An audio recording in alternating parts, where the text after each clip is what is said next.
We'll put a little bit of text on this. Do our own little songs. Our 90-second intro. Our pretend 79-minute start. Hi. Gotta lean around the logo here. It's funny. I love that the microphones are. Oh, well, you don't have you have glasses on. Are those new glasses? No. Very old glasses. I occasionally get optical migraines. I do remember this. And 2 days ago, little short story before we started. 2 days ago, I got one, and normally if I start seeing one, I can see it, right? Because it's optical first and then migraine after. Yeah. And I can see it, and if I go like, okay, I instantly have to lay down in the dark for like 2 hours, and if I don't look at any screens or I don't do anything, it goes away. And I went, oh, I have stuff to do in a little bit. And so I lay down for like half an hour, and then I went and did things on the computer. I had to be at a meeting thing, and it went away. And I was like, that's great. And then it came right back the second day and hit even harder and even worse. And I was like, okay, nope. And so literally last night I went to bed at 7:30 p.m. Sometimes you got to do that. Sometimes you got to have a 7:30 bedtime. All right, we're gonna kick this one off right. Woo! Hopefully, episode 70, legitly, not 79. All right, and let's hit it.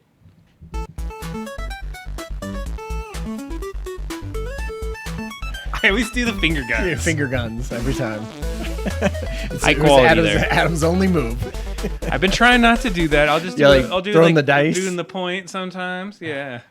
Hey, welcome to Thursday night. Another Thursday night on the Hangout. Yeah, with Adam and Ryan. Man, this is like the pre-Christmas episode. I realize it is. We never did like a year-end wrap up, but maybe next time. I feel like next time is the reckoning that we're gonna have for our last year's predictions. We got to do some research on that. Yeah. Well, figure out what we did. Huh? That's part of my list of things to do over the break is download last year's YouTube VOD and cut out our predictions from last year. We should do that. We can watch. Who do we got with us tonight? Woo! I don't have any idea of how many people are even watching. This might be just us in this room. That's one thing I need to do about this setup is we can see the text though, and it helps when you put that on there so we know what's going on. But we are excited to be here. The 70th episode, Ryan. I was trying to think there's 52 weeks in a year. Yep. And so we do it every 2 weeks. So 37. Yeah, so if we are, is it 37? 52, 50. No, 36. 27. 27. We can't do math. Jesus Christ, that's terrible. I had too many. But how many years? So then that means that we've been doing this for over 2 years. Over right? 2 years. So it's good to be We're gonna with you have to do tonight. something. We'll have to figure out when the 100th episode is. Oh man, do some kind of absolutely fun like fun special show for that one. 24 hours. Oh man, again. wow! I wonder what if it would land. If it landed perfectly to that date. That'd be pretty amazing. Man, there was a video that Mike Azul had put into the chat of a guy that had a thing that he was walking in New York and he was live streaming the whole time. Did you watch that video? Yeah, I did. Actually, it was amazing. I want one of those. It seemed I don't know, like extensive. The rig that he had wasn't it a whole thing like built around him, sort of like a steady cam? I think it was because he was doing music, and then he had a battery power. It was like full keyboard and everything. Singing in front of and him rapping. It was really good stuff. So it was cool. I want to do something during like one of the chili festivals or something. How sweet would it be to try to get a booth and just like live stream a legit booth? Did I tell you when I went to Comic-Con the Fan Fest in Denver? Yeah. There was a live stream happening during the entire thing, which I heard was, not supposed to happen, but it was from a brand, and I can't remember what the brand was, but it was ridiculous, whatever the brand. It was like Oscar Mayer Wiener, and it wasn't that, but it was something like that, something in that vein, where I walked by and went, how is there just an ongoing 10-hour podcast happening from Denver Fan Fest? about KFC or whatever. Because they're probably a sponsor. Yeah, definitely, and that's why I'm sure they were allowed to do that, as opposed to when we looked up the rules, we weren't allowed to do. Was such it Comic-Con things. that we were? I thought we were doing. Was it the Denver Fan Fest? I can't remember. That was like the main Denver Comic-Con. Well, we have a show tonight that's gonna push out this year. So there was that break that we took, and we reset the show on Thursdays because it fell within a holiday. Yeah, and then now we're in a better kind of. Well, yeah, it fell on both Halloween and Thanksgiving this year. And Christmas. It was going to be the day after Christmas. And it was going to be the day after Christmas. So we sort of shifted it 1 week. Which I think we can do, and that's totally good. But tonight we're going to talk updates on Ryan's Adobe versus Canva experience. Yeah, we talked about that last time. I had to talk, my bosses or the company was thinking, we're just going to move entirely from Adobe and have the designers create everything in Canva. So that conversation was had, and I have an update. I have some takes on that too. I'm interested to maybe not as deep as what you're going to get into. No. Mine's surface. Games we've been playing. Yeah. Adam has been playing some amazing Cyberpunk 2077 on the stream. I've been watching a majority of them, sometimes at 1.5 speed. Some of these are like 4-hour streams. Adam. Yeah, I know. So I was like, I gotta. Hey. We were thinking. I was thinking about it. This is just for me to stream. I was like, people should not be watching this. When people come in and even say hey or whatever, I'm like, what are you doing? What? Stop. This is not worth your time. Come on. Way to pump it up. Way to pump it up for the show. Kidding. It is amazing, and you're missing everything. You should be every freaking second. Yeah. It is. It has been funny, though. And Cyberpunk, a great game. Probably not a game that I would want to play, but I feel like super fun watching somebody else play through it, to be honest. The story. We'll talk about that. We'll talk about it. Yeah. Okay. And then Sora, the big thing that came, OpenAI opened up their AI generated video to everyone, and there's Sora, and we've been playing with a little bit off time, and we'll play a little bit with it with some hands-on stuff today, which I have an idea of a thing to make. And so are you paying for ChatGPT? The OpenAI, plus, yeah, $20. Because I looked at Sora has like some limits. You get like 50 videos and a little bit less on the resolution. And then if you pay the 200 Pro, you can get a couple more videos. Well, on there. and even it felt a little limited on the $20 one, because I was like, you can only do 2 different versions at a time as opposed to 4, and the resolution has to be lower. And I think does it have a OpenAI watermark on it? Yeah, you can't take off the watermark. So you can't take off the watermark. And then the jump between $20 a month to, do you want the full thing? $200 a month. Like 10 times the amount for no watermark? Give me a break. Yeah, well, because maybe that's by design. We'll talk about that in a little bit, because I have some, they probably are just saying, we don't want it to be flooded with all these videos. And if you're 100% serious about making Sora videos. If you're 100% serious about creating disinformation and you want to pay the $200, those are the people that are going to pay the $200, not the fun little creatives like us. I don't know. Okay. I could see some crappy memes and stuff coming out. That's coming no matter what. Yeah, I know. I hear you. Okay, and then we're going to talk about maybe sort of the next. We got to do some little pre-work for the next section of the game, I guess. So we're building a Game Boy game right now, but maybe it won't always be a Game Boy game. So Adam's been doing some Game Maker and Godot work, and so we're going to talk about it. GPT creation on the horizon as well. Yeah. Ryan had created a lore Bible for Skull Bobs. Added to it, so we can talk about that today. We're going to have to see if we can get to the prompt. If I can get to the prompt, we can copy it, and then we can, add some additions to it to help you out. Yeah, so, maybe we can take a break or something. And if you have it on your phone or whatever, you should be able to just copy it and paste it and chuck over an email to me or something. We'll be able to figure that out.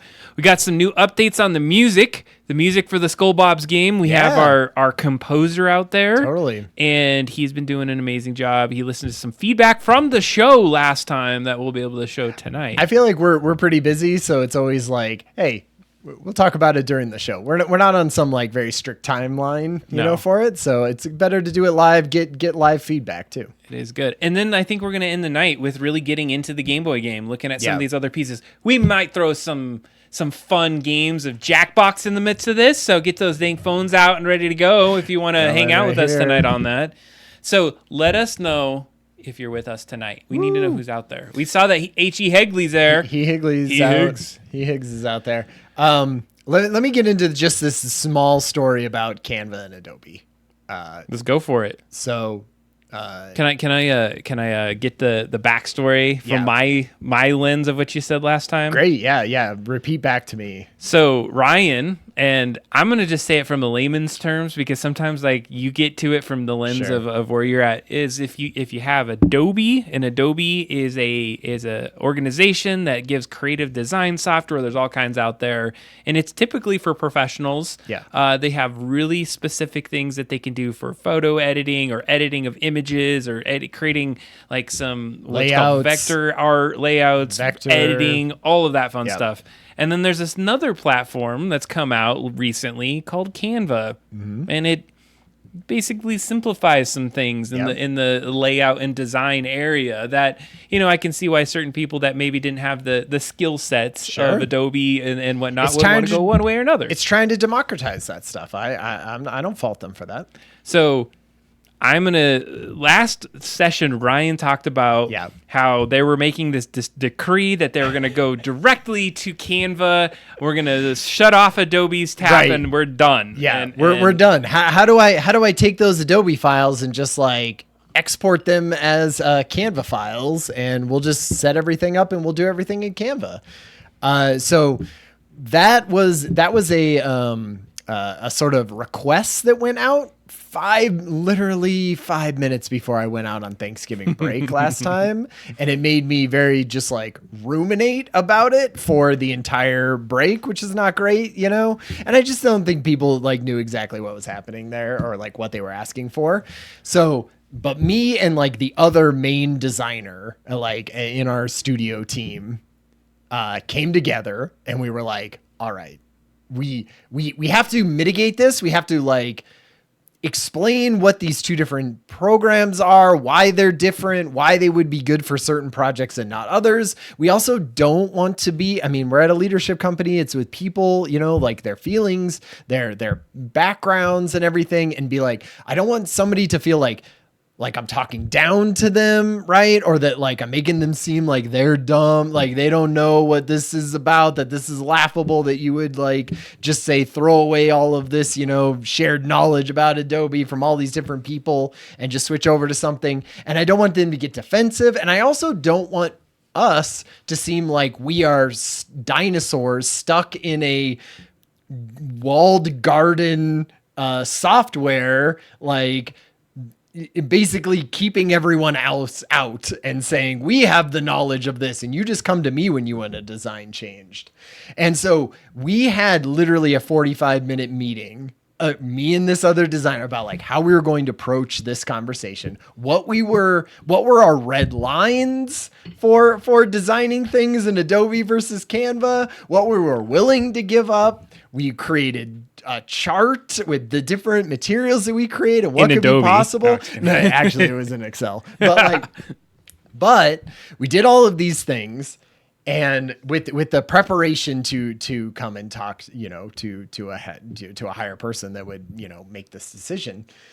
And really, we showed up to that meeting, and they were kind of like, well, yeah, we got this thing and we think it would be nice. Is that possible? And we were kind of like, no, it's not. It's maybe possible for some very like simple things, only a few pages long, right? Simple thing that other people need to update on a regular basis, right? Yeah. Some of those things, yes, we can see moving it to Canva, but you know, like more complex things, things that people don't need to update all that often, like will save us time and money by doing that in Adobe, that you're not going to get with Canva. And they were basically like, yeah, that makes sense.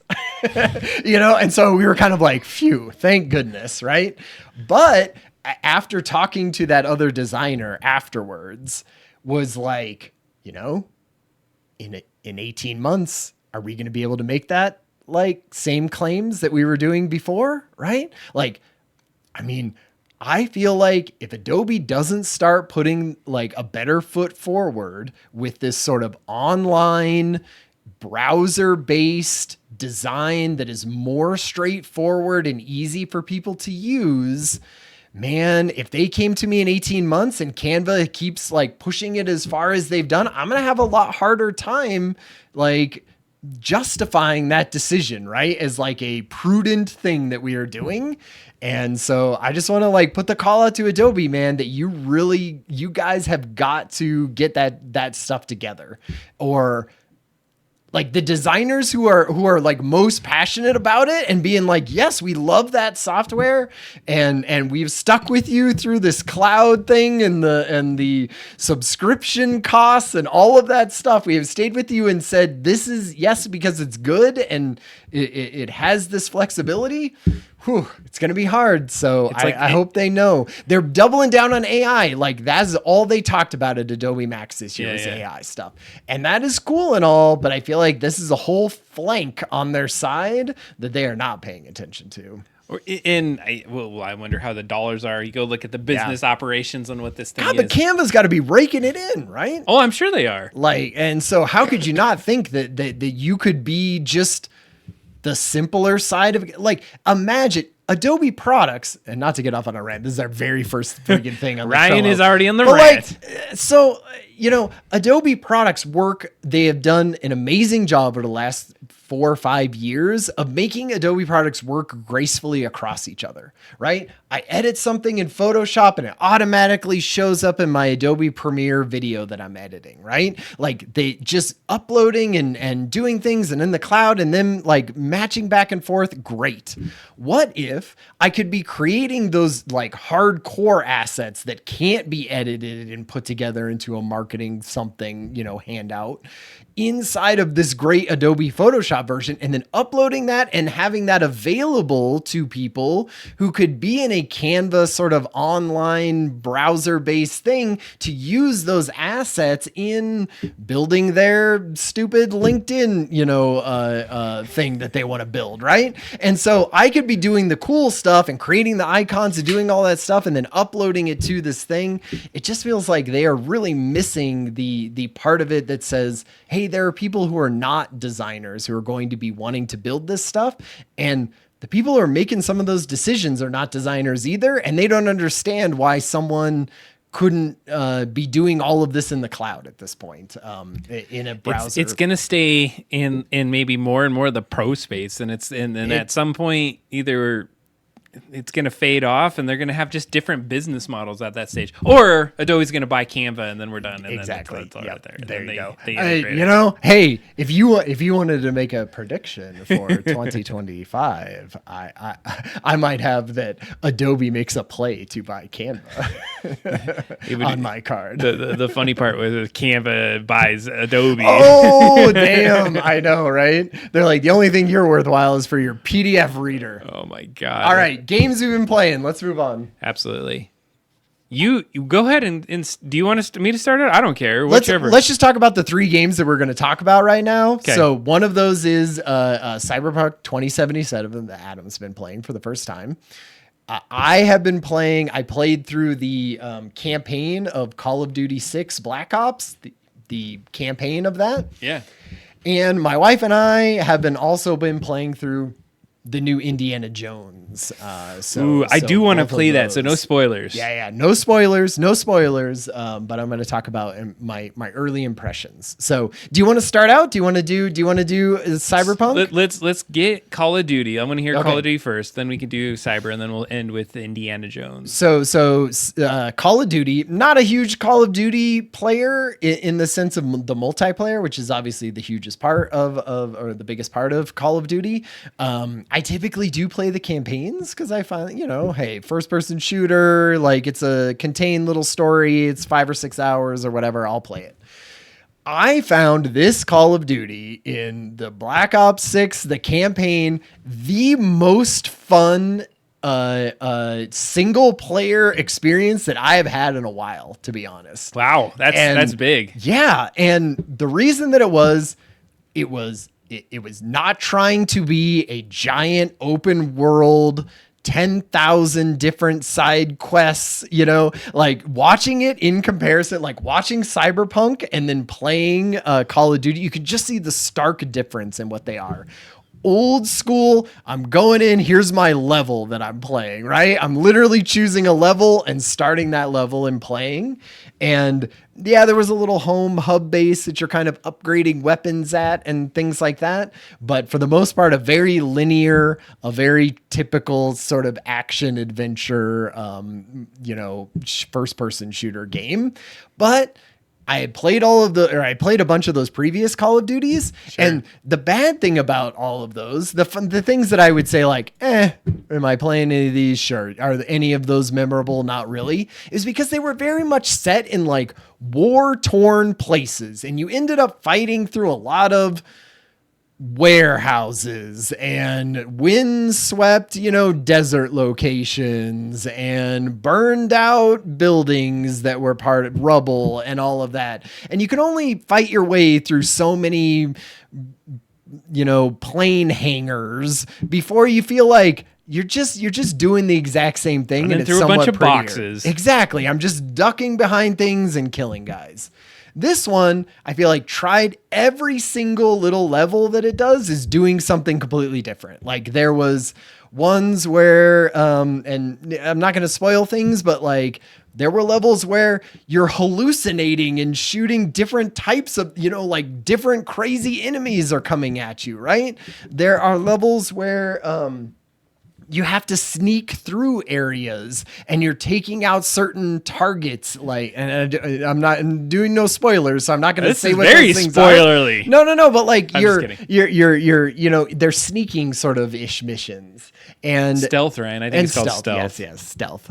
And just, I don't know. They were all so different. There was one that was like, cause it's set in the 90s. And so there's like a political campaign rally that you're at and you're doing things from a 90s candidate and you can see them up on stage talking and everything. It was very good. I would suggest it's free on Game Pass, right? If you have Game Pass, like that's how I downloaded it. 10 out of 10. I'm 8 out of 10 probably. All right. Like I had a great time. Do you know what's interesting to hear that is do you have Amazon Prime? Yep. You ever watch any of the shows and anything on there? Mm-hmm.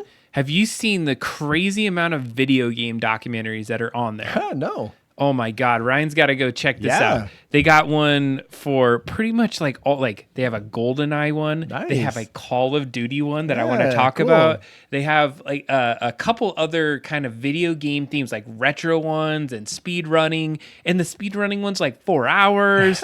And anyway, I watched the history of Call of Duty. Oh, nice. And how it even got to this point and all this craziness before that. And so I'm not going to get into that particular show, but basically what you're describing is they said when they started it out, it was like the World War kind of games where you play, storming beaches and you get into these things. Yep. And they went ahead and they were basically told, like, we're going to stay here. This is our genre. Yep. And somebody say something? I feel like somebody did. Stealth Mouse was saying she was coming in late. Hey. Krampus horn making? Oh, she was making some Krampuses. Yeah, that's right. So anyways, the story behind how Call of Duty came to today was they really wanted to stick in that niche of doing all of these old war kind of stories. And then they made this version of it, and they're like, I don't know if this is gonna go, and this is a bad idea. It's gonna bomb. And then it became one of the biggest ones, and I can't remember which one it was. But then they talked about how you had this fatigue of those games over time, and they kind of ended like fairly recently on some of the things, and so they've been trying to do new things. Yeah, and it sounds like they've been successful at trying some other stuff. I would just say this one really hit me because I sort of feel like I have a little bit of open world fatigue on campaigns, right? Where there's 10,000 things to do and it's hard to even figure out what the main storyline is. And there's 5 B storylines. And so this one it just felt very old school. I'm jumping in, I'm doing levels. They all have fun themes to them, and they're different every time. And there's a little bit of story that I'm kind of paying attention to. But you just you want to run around and shoot things. I want to run around and shoot things, and in like an interesting way, right? Because if you just keep throwing it to me in airplane hangars, I'm not going to get interested. For 8 hours. I may give it a try. Sometimes you just want a mindless shooter. I probably won't even stream that one. I've been on this kick. If I play games, I'm going to stream it just so I can have like all of my funds together at the same time. Totally. But check out that Amazon series. It is so good. They have been doing a lot of cool documentaries like that I'm totally into. And from a video game standpoint, Amazon big and video game stuff. The new Secret Levels. I did watch some of those last night. Did you watch any of those? Oh my god! Did you watch the Pac-Man one? Yeah, heck yeah. What'd you think about that? I did not like the Pac-Man one. Did you know there's a whole thing about that? No, I didn't know anything about it. Anyway, maybe we won't get into after it. Dark. But if you're in, so I feel like I'm pitching for Amazon here. Exactly. But I've just sponsored the show. I like documentaries. I like learning about things, and so there was some really good things. We should talk about GoldenEye at some point. You got to watch the GoldenEye one because it really set a foundation for all of shooters coming forward. And that was fundamental in our video game upbringing. Oh my god, it is. And so I think it was a really cool idea and how that built out. Okay, 2077. 2077, Cyberpunk 2077 by CD Projekt Red. If you're familiar, CD Projekt Red is a studio that does some really fun games. And one of the things is they did the Witcher series, and they've done some other ones that I'm not familiar with. I played Witcher series and Witcher 3, and I got to say this, it is probably my favorite game, RPG style game that I've ever played. And it took me a while to get to that moment of like really realizing it is my favorite. Yeah. And the studio that puts that much passion into game making is part of it, because the storytelling is great, the way that it all weaves together. And so I lost like 200 and some hours of my freaking saves in that game. That's right. Yeah, you lost your whole I was history. pretty disappointed because I spent so much time, and I was in my completion run. I beat the game, and I was trying to get all of the stuff completed in it. And so then Ryan offhandedly said, you should just do Cyberpunk. Right. And so you got in my head, and I was like, all right. So I started doing research. Because Adam was like, I'm just going to start Witcher 3 over again and do another 200 hours getting it back to where I was before. And I was like, oh my God. It's that good of a game, though. I get that. Quite literally. How many times have I played Halo, the original, right? Like, So what I did is I went and I was like, all right, I heard that game was kind of like bad and buggy on a lot of things. Yeah. And then I did my research, and everyone was saying, oh, you really messed up and borked the launch, but you redeemed yourselves. It's come back. It is amazing. It won Game Awards last year. Did you know that? Yeah. Of the best continuation game. Totally. So that got me onto it, and I was like, all right, it sounds good. I'm jumping in, and I'm going to figure out Cyberpunk. And it's CD Projekt Red, you know. You got to give him the benefit of the doubt, right? I did. And the other thing that's different than Witcher is that it was first person. So I was kind of like, all right, I want to give that a little bit of vibe. Yeah. Before I get into this, I just want to give a side note, is that just this last week, the Witcher 4 trailer came out. Ooh, so it's a couple years from now that will drop. So I have some time to continue my 2077 run. But that really looked good. So it gave me some hope that, they're working on this, or I can work on this game for a little while. Yeah. Cyberpunk 2077. It's set in a alternate timeline, so it's not. 2077 is in the future. Let's acknowledge that. But if you come back in time and they look at how the timeline goes, I watched a 5-hour YouTube video on the lore behind. I was Cyberpunk. Like, I didn't know any of this. Did they explain any of this in the game? No, so I went in because I was like, if I'm going to play this, I'm going to do my research. I want to understand what I'm getting myself into. So I watched this guy, did an amazing video. I can't remember his name offhand, but it's like has millions of views at this point. And they took it through all the lore, and there's actually a couple shows out. There's a Cyberpunk show on Netflix that's really good. And it filled in some gaps that I didn't know. So it's alternate history is essentially what Cyberpunk is if and there was all these events throughout the 80s, 90s, and all this kind of thing that happened that led them to that led us to this point. So that helped set the foundation. And so Okay. so the way that I play games is probably different than Ryan. Oh yes, very different. I like to go and walk around, like do every dialogue piece I possibly can, really think about my decisions and then put myself in the role. So I picked this, there's a couple roles you can pick when you start your character design. So I did the corporate. I'm like a corpo is what you call. Corpo. So one of the things is anytime. Corpo rat. I'm a corpo rat. So I always like to play female characters. Yep. So I got my sense. female character all set up. Her name's V. It's amazing, and I just slow rolled like playing it, and that's where I'm at right now. So here's what I want to know. Like, being such a Witcher fan, right? And this being from the same team, but first person, but sort of large, open world, go around and do things. What is your initial, you're 10 hours in or so, like into it at this point. What's your initial, that's not 200 hours, but 24 hours in, by the way. Oh man, really? I'm already 24 hours in. Man.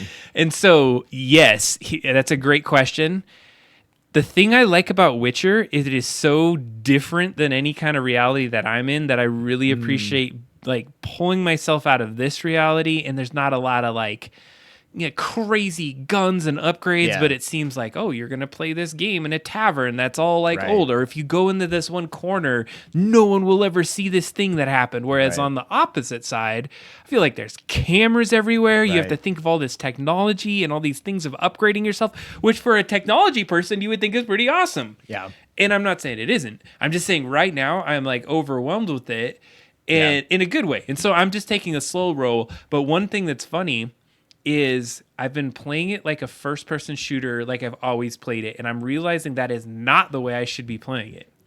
I started watching some other people play just to I was like, how do you really get into like people are jumping on and off of walls and slowing down time and throwing hacks and then killing this and then doing that.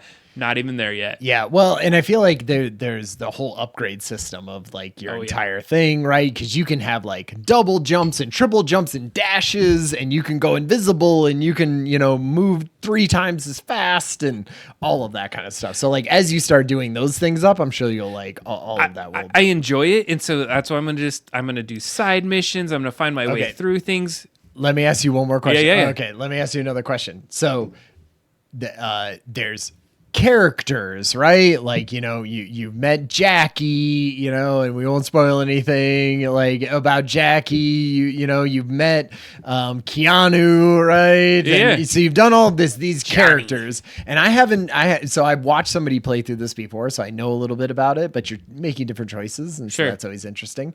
So how is that character development and those characters that you're doing and those sort of like side stories and that story, like knitting it together? Is that better than The Witcher? Is it not as good as The Witcher, you feel like? So I don't even almost want to compare it to Witcher because it feels like so different worlds. Just as a side note, there is a theory that Cyberpunk and The Witcher are in the same universe. Sure. Yeah. And just like hundreds of years different, right? And there's some things in there. But to answer the question, and what I like about this, an RPG role-playing game, is that I actually love the story right now. And so just I don't necessarily won't spoil this part of it, but I went to a funeral in there. Yeah. I've done some things that have no like actual like shooting and go and getting this, like you get this thing and you did it and it's like, oh great, you did. And it was about the story elements. Yeah. I had a couple moments where I was actually like moved because of the story. Totally. I want to tell you one thing that I was nervous about is I'm streaming this game. It's a mature game. Yeah. So there's like nudity, there's cursing. Oh man, like ridiculous cursing. Massive amounts of like blood and violence. And so I'm trying to like, I want to be, a professional person in my other life. And I want to just like go through this as though it's this story. And there was this moment, and it was a few episodes ago, where I have to go find this person, and they're in what I would suspect is a horror house. Yeah, definitely. And so it got to this point where I was like, I think I'm about to go in and have this relationship, and maybe I shouldn't stream this. Right. And so I turned the stream off at that moment, and I was like, all right, I'm just going to play this through, and maybe then I can pick it up and turn on the stream. I had one of the most craziest moving experience. It wasn't about having like sexual relations or any of that. And so I ended up backtracking a save and then going back into the story and redoing and that part on stream. And the thing that was amazing about it is that it felt way more like a real thing that could happen, and it like tapped into some of your storyline, and it felt pretty cool. I love like the like watching you play through it and being like, oh, he's starting that quest, and I remember what that one is like the Delamain cars, like going and finding all the so there's like a taxi service that is run by an AI that basically took it over when their human people owners died, and now he's just an AI that runs a taxi service, and he knows you, and he goes, hey, go and find these rogue taxis, you know, that all have these different weird personality types. Some are depressed, some are megalomaniacal, some of them are from other video games, you know, and it's interesting because one, the mission is basically to get you driving around the city. I was going to say, right? Like it's almost like that is its point, right? It's expand the map. It's to expand the map and to drive to places and drive and knock things off the road or follow things. It's like teaching you how to drive. But it ends, what was nice was when the playthrough that I had seen before, the person that I had watched had done that later in the game. And so when they had saved all the cars, there's like an extra bit that comes up where, you know, you spoiling this for me? Right? I was going to spoil it a little bit just because I want to make this point of like, there's a whole extra bit that comes with these AI cars, right? And what you're going to do with these AI consciousnesses in these cars. I already did that have gone mission. rogue. I know I did. Okay. And I watched it all. All right. And I was like, that's why I wasn't spoiling. I was spoiling it for people watching. But like, what I thought was really interesting about that is if you do it early in the story, which you did, you end that sort of line, and he just sort of goes like, yeah, hey, thanks for helping out with the cars, and here's some money for it or whatever. And I watching was like, what the hell? They didn't do the whole second part where they had to figure out the thing. But what it does is it spaces that out. So then later in the game, it's like, it's sort of like you're setting things up early in the game, and if you finish that quest line, then it opens up a new quest line towards the end of the game, or you know, towards the middle-ish of the game, and goes, hey, remember that stuff you did before? It's coming up now, and you got to make some decisions about it, and it sort of pays it off a little bit better. And I was like, that's such a cool way to do things that isn't just linear, right? Sure. You're going off on a side mission and you're finishing it until it's done. It's like you're finishing a piece of it, and then we're going to bring that up later on, and then probably later on even further at the end of the game, you'll mess with Delamain again, right? And so it's kind of like, and then all the decisions that you're making up through that, you know, change and how you're doing it. To wrap on this one, because I agree, is that was one thing I loved about Witcher, is that some of the decisions that I make now, and like, because I did certain things earlier, my path was only one way. Yeah. Because I didn't have certain upgrades or I couldn't take a decision that I actually wanted to go one way. I was like, all right, well, there's only one way that I think I can go forward. I haven't enough in intelligence. And so it just, it takes the story and it does some additional pieces that are going to be, I think really fun. I have a good time with it, and I'm just gonna play it like a RPG, and this is what I get. So it's fun. Nice. All right, Ryan has been playing Indiana Jones. Last one, and we're not too far into it. You know, I have to do that one slower because I'm playing it with my wife. So you know, it's like when our schedules line up to play it for a little bit. And really, I only have a couple things on it. I think it's. Troy Baker, who is a very famous video game voice actor, plays Indiana, and I feel like it's a very serviceable Indiana Jones take on his voice. So it sounds like him. I never question it. I feel like the story is pretty good, but the entire beginning is just a ripoff of one of the movies. I heard like this. It's basically just a shot-for-shot recreation of one of the intros to the movies, which feels a little cheap. I'd rather them take a bold step. I mean, after a certain point, it goes into its own new storyline. So the storyline is pretty good. I'm like invested in it. I want to keep doing it. I feel like it's a lot of first person like fisticuffs fighting. That's Indiana Jones. Because which completely makes sense, but it's like sometimes hard to do in first person, like when am I blocking and when am I actually throwing punches? Sure. So in some ways I feel like it is a little bit wonky to control, and you're doing a lot of it and you're sneaking around a lot, which is a little like not as fun. My wife is watching me play basically, and it's sort of like she's just kind of tuning out and playing on her phone or wrapping presents or doing whatever.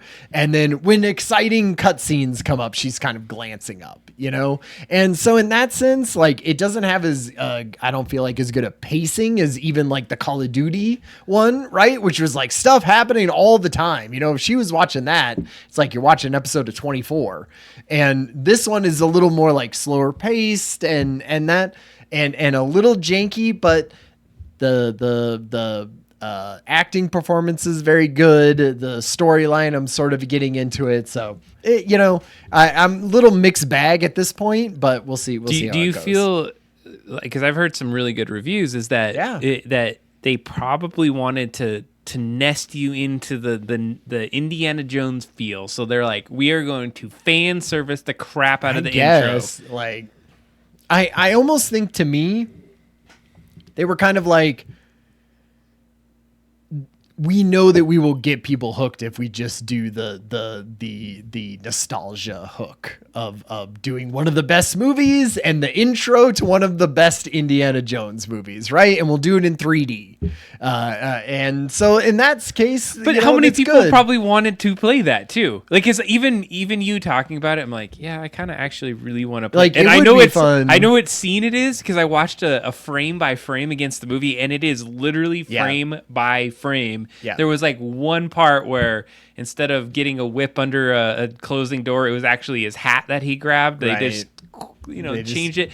But I mean, from my perspective, I kind of want to be in that, because then you kind of like, I am indie. I did one of the famous indie things. Yeah. Now everything subsequent to this, if it's new, then it's even better, because I feel like I was in the same timeline and story. The only bad thing I would say about that is that like, those are mostly all cutscenes. It's not like you are playing Indiana Jones doing those scenes. It's a cutscene, Spoiled it. I'm never playing it. Well, and the cutscene is like, the graphics are okay, but still it's a cutscene. It's a video game cutscene, so it doesn't look as good as a movie. It's rendered in game, and sure, but like it's not as good. And then the parts that you're actually doing are parts that I don't remember from the films, right? Because it's more like, oh, how am I getting from like this entire corridor over to that, which they wouldn't show in the movie, right? And so anyway, so that is a little bit. I heard that sort of the storyline picks up now that it's its own storyline, right? You're a little more invested in it. Sure. And it has been fun that you're like going to the Vatican, which is fun. So like the places that you're at, it's just a lot of stealth, it's a lot of stealth combat. That. I like that. And it's a lot of don't beat up any guys, right? Because if 5 guys are around you, you're done, right? Because you don't have guns, really. You're not killing people, you're punching people. And so if you alert this entire room, that's it. Like, you may as well restart the checkpoint. It's a little bit more like, okay, you're sneaking around and you're doing things and you're finding things, and it's all voice acted. And so all of that stuff is fun. So sounds like all the games we've been playing are good. They're good. We got some good games out there, right? Yeah. Games are coming out and they are good. and for some old guys playing some games. Exactly. So some classic sort of. So I know we didn't say we were going to talk about this, but I do. So just for these last couple of minutes, it was funny. I wanted to do some casual gameplay the other day, and I was like, you know what?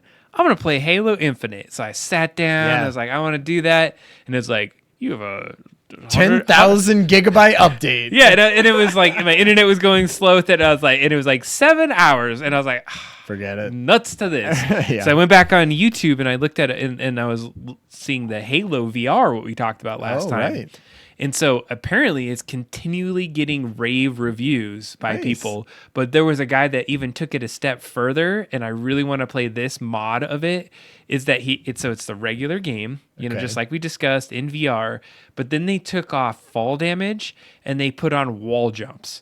And they said this is it is the way that you feel like you are Master Chief, and they showed him running around. Wall jumps in first person. I don't know if like that feels because you could go really high up at the top, because it's not like you're actually running, you're using your controls and whatnot. And so he would jump off things, and it felt like you were this powerhouse tank Master Chief running through, gunning down things. And I watched probably a good 15 minutes of somebody playing it, and it's like, that makes that mission that I've played bazillion times new and exciting, and that is fun. Nice. And I want to play that. All right, so, this is some of your Christmas break homework is getting Halo 1 set up in VR. I would like to try to play that. I think that is in our future. And then, since we're on the topic of Halo, before we pivot into the other room, there's this, because I've watched a couple Halo VR things, of course, my feed now has all these Halo videos, and there's this guy that does these like Halo, I wouldn't even call them hacks. He gets to crazy places in Halo. Okay. In Halo 1, when we would figure out how to like rocket jump and then get on some weird place, or in Halo 2, we get out of the map, and then we felt like as it got more, it felt like it was more restricted and we couldn't get places. I felt that way. And I just kind of was like, all right, they figured out how to block you out of getting everywhere. It's just not a thing anymore. I did not realize how that is so untrue. Really? There is this guy that has done things that have been so absolutely amazing in getting to things that I just didn't even know it was possible. Nice. And like, for example, there would be ships that were like miles in the sky, and he's like, I'm going to get on that thing. And I'm like, how? There is no way. And he would figure out how to break a barrier and get behind it, and then get this grenade, and then he like fling himself on it, and he would get to a lot of these crazy things. So that's good. I'm glad that like the whole scene is still good with Halo. It is massively. And then the one that was most impressive, this guy he was like, I'm gonna get down to the bottom of this thing, and he threw like a shield, and he was jumping up and on this shield all the way down. I was like, you can do that? Wow. It was like hella good skills and That's things. awesome. So anyways, we are going to pivot into the other room. We're going to play with Sora? Yeah. Are we going to get into the Sora part? Like OpenAI released Sora to the public, to us publics, and now we get to play with AI generated video. Let's set it up in these couple minutes before we get in there. So what do we need to do? You've played with it? I have. What do we need to do to get a video out? Do you have to feed it an image? Do you feed it some text and some insight? It's text, and maybe it's an image. I think you can do images, but you can't do people. So even my little, if you look on Discord, I did a Roby, like running, and it must have been okay with, but it basically says you can't upload images of people. And it lets you trim and edit things and do stuff inside of it, and say, take out just this part of the video and add in a new generated part to that part. They waited till after the election. They could have put it totally in before then. 100% they did. And there's also just some little bits of it too. Like it only does, a certain amount of seconds, and unless like you have the $200, 5 seconds is what it was. 5 seconds, I think. All right, but yeah. Well, then let's think about this before we go in there, because I don't want to get there and then what should we prompt it? Like, okay, so I had an idea. Okay. You've heard a little bit about the drones over cities and the orange orbs. Have you heard of? Have you I haven't. Paying Enlighten any me on attention to this? So there's a big thing now where there's a bunch of drone sightings over like major cities, and also these aliens. Exactly, and also these orange orbs. So these orange orbs, and like, the orange orbs are doing things that, normal stuff couldn't do. And it seems like kind of the drones are trying to figure them out or study them or do something, right? And then also the drones are doing things like shutting down Air Force state places in Ohio and things like that, right? And so I was like, oh man, How awesome would it be to do the thing that we want to do in Sora, that everyone's going to do in Sora, which is make viral disinformation? Oh, God. And what I want to do is like, what does the first finding of a downed orange orb look like? I want Sora to be able to create that. What does it look like streaking through the sky and crashing or something? I want some sort of video that we can put up and pretend that this is real alien invasion, and see if Sora can make some of that disinformation for us. Oh my gosh. All right. The fact that it says an orange orb, like we have to have some terms like alien. Oh yeah, totally. Like UFO crashing into the. Yep. All right. And I want it like obscure enough that it could be real footage. You know, like I want legit found footage, exactly. Cell phone footage of this thing. I think we need to practice 4K. It. Yeah, but like, blurry. I want it blurry so it's mysterious, right? You're gonna bust out all my 50 videos. I feel like we just do some kind of all right, disinformation. I'll go in that room. You got to turn off your mic when you get over there. I'm gonna use the restroom before we do that, but I'm gonna let you transfer to the other room, and I'm gonna stay here for a sec and entertain the folks. Hey, everyone. I hope your Thursday is going great. My last day of work before the break is tomorrow. So I'm really sort of like, look, I already drank my entire thing of whiskey. I'm really sort of playing this off as kind of a pre-Friday, Friday Eve. Because I have no meetings. I have no meetings scheduled for Friday. It's just going to be sort of working. Pre-gaming it, huh? Working lazily on some stuff. Just kind of wrapping up things before the break. I work for a company based out of New Zealand. It's already Saturday to them. So my Friday is their Saturday. They're not scheduling meetings on their Saturday. All right. Well, we're going to transition to this room over here, Ryan, so you can go and do whatever you need to do. All right, we're in this room. Welcome to the studio, and we're going to get into some Sora. So while Ryan is getting over into the room, I'm going to bring up Sora because I had picked it up, and I had logged into it. Let me just make sure that, it's right in this one. There was a demo of how it works and what it's about. I had just logged in for the first time, so we're going to get to be able to see this. So let me make sure we can get the layout. That's going to be right. I think this is going to get us there. Let's check it out. And yeah, there's some Sora. So we will be playing with this in just a minute. So my understanding is that I have like 50 videos or 1,000 credits to be able to do that. Ryan said we couldn't put people in it, but I'm seeing in the background there's two dudes. And there looks to be a guy with a man bun similar to mine. His looks much more meatier than mine. All right, it says, watch a quick video introduction. Sora is a creative tool, so please avoid harmful use, including creating explicit, violent, harassing, or deceptive content. Ryan, we can't do deceptive content, it says.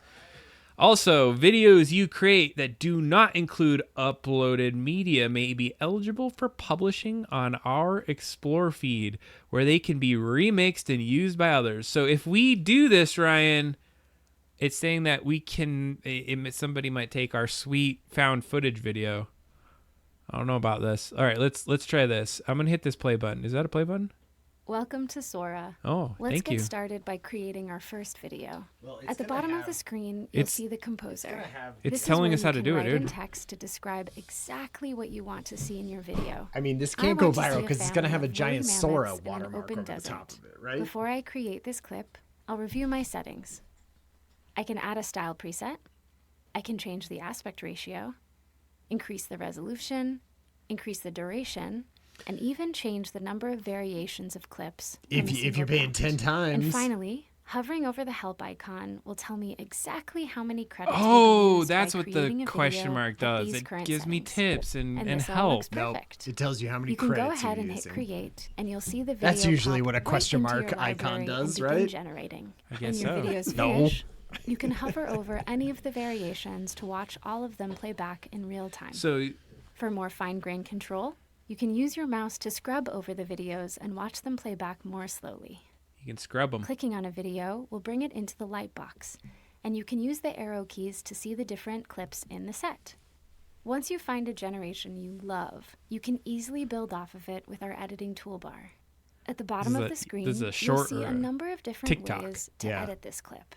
You can always make changes to your prompt or storyboard.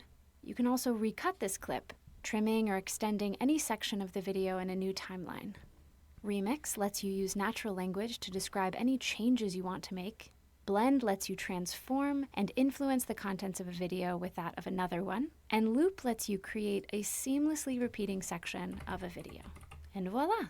Near the top of the screen, you'll see quick actions like it's pretty cool.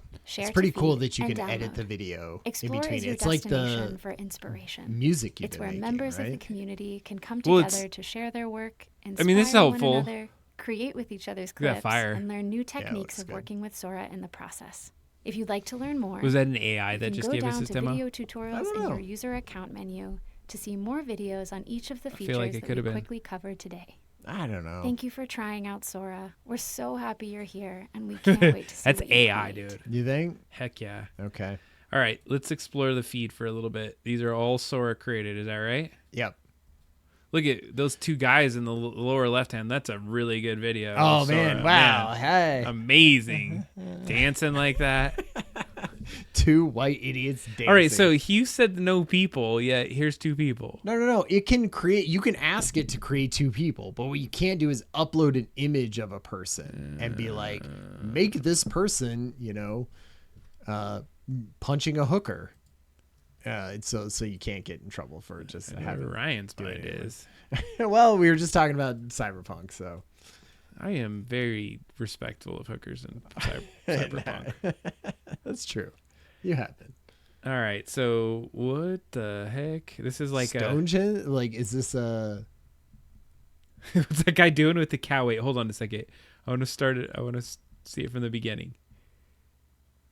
Plains of Harmony Adventure? Is that? Oh, he turned. He morphed from a cow to a person. And these are like the ones they're showing off. Oh my god! So you can see it's like a little rough still. I love that little transition from cow to human. Okay, right, I'm just looking at a couple other ones. Mm-hmm. I'm trying to see like what people were prompting. Like this one reminds me of a what do you call it? Commercial, like one of those ones where like I can't sleep at night. Yeah. So I bought this thing. Sleeps. Like menopause. What I'm trying to think of is what it was trained on. As you look at it, like this one reminds me of a video game. Like you were doing well, I don't know. That could be a crane shot in some sort of old Western. I love how the gold is like, yeah. Oh, look at all that gold. It's just yeah. Wait, he's on a bike? Yeah, it's weird. Why would he be on a bicycle? Why are there so many bicycles? He's not on a bike now, and he just gets on a but bike. It's almost like the wheel sort of makes them think about a bike.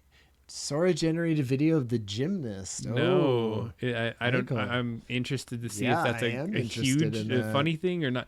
So what I'm trying to do here is see what it's if these are the highlights. What are the limitations that we want to be careful of? Oh yeah, well no, they mostly suck from what I've Did you hear about Catly? Did you see my post on Catly about that video game from the Game Awards? Because everyone was saying like they just probably created a bunch of Sora crap. I think so. I think they did. Ooh, this one not looks good. Sora, but something, right? They used some sort of image to video generation for that. And if that game looks anything like that commercial, I will eat my hat. Wait, I want to see this guy walking. He looks sweet. You should have seen, man. I wish we could log into mine. I did some. Oh, look at his walk cycle. It's like interesting. Well, because I have a shot of, the shot from our episode 0 where Decker is walking through the thing and he's like putting the stick in front of him every time and the wind's blowing in his face. It's like one of the first shots. I uploaded a still from that. And I was like, finish this walk cycle, wind blowing in the face. And it like changed it to a complete, like a video of someone doing that. And I was like, no, keep the exact style, try to match the style and just finish the walk cycle. And man, it was weird. Like it didn't know what to do with one arm being out holding the stick. it just kept holding the stick out, and then they would just add 2 extra arms. You're a terrible prompter, Ryan. So clearly it would have done that. All right, wait. We have I want to see this frog one in a second. But here is from the chat, a twirling body horror gymnast. Okay, oh God. Great. Oh, it's just a still image? No, but I'm sure the video's in there. Come on, video. Oh, here it is. Here it is. Oh, nice. My Lord. Oh, that's great. Wow. Oh, man. So cool. It's amazing. It doesn't know what it's doing at all. It has zero clue. Right? This feels like early image generation stuff, right? It does. Like things that you would be like, oh, it's got 7 hands and like 8 fingers on each hand. The craziest part is how it transitions so almost seamlessly. It's great. It's wonderful. You're like 3 hands now. Not. But it like does it at the right moments of flipping and everything. Like Wait. That's what makes it so great. You know what else is great? Look at the guy in the background. His 2 hands on the side and holding a camera. Holding a camera. Yeah. I love the slow turn. Woo. I love it. Love it. Love it. All right. Wait, I need viral disinformation. Oh my goodness, Ryan. Yes. Yeah. No, this is a good one. I love that one. What does it say? The prompt was una rana tierna con what? Hey, 10,000 straight days of Duolingo. Rana tierna, I don't know, cansada de cuero. Yeah, what does that mean? Una rana tierra. I don't know. I know you can say it like rolling your tongue, but what does that mean? Porra vita. I don't know. He's like says a frog without wait. So I'm gonna Google Translate this later and check you. Con is yikes. What's up? No, I'm saying this is bad Spanish. This is bad. Like, isn't con a pretty normal word? Yeah. I thought you had like 1,000,000 days of Duolingo. I have 800 days of just because you have that doesn't mean you know every other word. I'm sorry. I didn't mean to call you out. I know. I apologize. It's not very nice. No, it isn't very nice. Oh, you thought maybe able to. Oh wait, hold on a second. This one's cool. I did not feel like you were calling me out, by the way. Okay. I thought that was actually quite funny. I see. That's a good one. See, this reminds me of some like that. Like Myst or some video game stuff. With Disney? Yeah, the whole little other thing didn't make quite sense. See, I'm trying to look how. Ooh, that one's creepy. Clown Santa. This little guy with the cat. It's fun. Wait, does it tell you the prompt? It seems like the prompts are fairly. Oh no, that's pretty decently. A playful scene. Okay. Shrunken owner. Cozy and warm. The room is cozy and warmly lit. It is. All right, I'm starting to get some ideas here. Because you're going to make us the perfect viral disinformation video, right? About aliens. That's what we're doing. It's going to be really hard. That's what we're doing. I'm fine with that. I've thought about it all week. You've been waiting for this moment. I literally didn't do the Sora prompts because I wanted to do it on air. How Look long at that flying tiger. How long does it take? Okay, I don't remember. So if we're gonna do this, I feel like. Wait, but you have to be in the Sora one, right? Yeah, but I want to do some pre-prompting before we get in there. Okay. We are going to use Sora. Please give some tips. Please give. Oh, I spelled please wrong. We're not going to be able to tell it the truth that we want viral disinformation. I'm not going to say it that way. Yeah. Tips. So that we can create a found footage cell phone handheld shot of an what would you say, like a UFO? Yeah, like an orb crashed into the ground. Oh yeah, and it's got to be at night and smoke. I want it obscured. You know, like the reason that things go viral is not because it shows everything and then people can dissect it. It's like it's in the background or something. Like I want it to be real. Like you're running towards something. I'm gonna say like mysterious, like, yeah, like I'm just gonna put viral, kind of clip. So this will just help us to do that and see what they could say. Create a compelling pre-production. Oh man, wow! It's like we're creating this thing. Well, I mean, this maybe would help because you were just saying earlier how you did some things and I'm not saying we're gonna do this though. Okay, I mean, like, okay, that is a little much. We just need the prompt. We just need the sister prompt. Sora to AI gen this vid, bro. Is it will it come back to you in the same sort of tone? If you call it bro, will it be like, cool, man? Got it. If you're using Sora or an AI generated tool to streamline, okay. So here it is. Okay, there we go. Prompt structure. Focus on descriptive atmospheric details. Handheld cell phone footage at night in a dense forest showing a glowing orb. Oh, I like this. Crashed in the ground. The orange was pulsating light surrounded by thick smoke and faint embers. The scene is illuminated only by the orb and a faint flashlight beam. I like that. Creating mysterious eerie atmosphere. Debris and scorch marks on the ground suggest an impact. Fog lingers around, obscuring parts of the background. The footage has a grainy, distorted quality and occasionally static interference. So I love that. What I want to do is get a good one of that, right? And then I want to edit the end. You know how you can take parts and edit it? Yeah. And I want it to be like something jumps at the camera. Wait, does it have soundtracks too, or is that not part of it? I don't know, actually. It says scene variations for different clips. Break your AI into smaller scenes to create a variety. Orb half buried in the ground, surrounded by scorched earth, alien-like markings. Ooh, I like that. Yeah, that's a good one. Okay, wait. Close up it, because it was saying like take a couple of them, like you had it. Yeah, like build multiple scenes, right? I think we should almost just go with the original one to begin with to give it one thing, and if it seems good, then we can be like, okay, let's break that up into scenes. Well, let's we'll just give it that one. We're gonna give it this guy. And what do I do? I hit start somewhere. I remember. Oh, here it is, down here.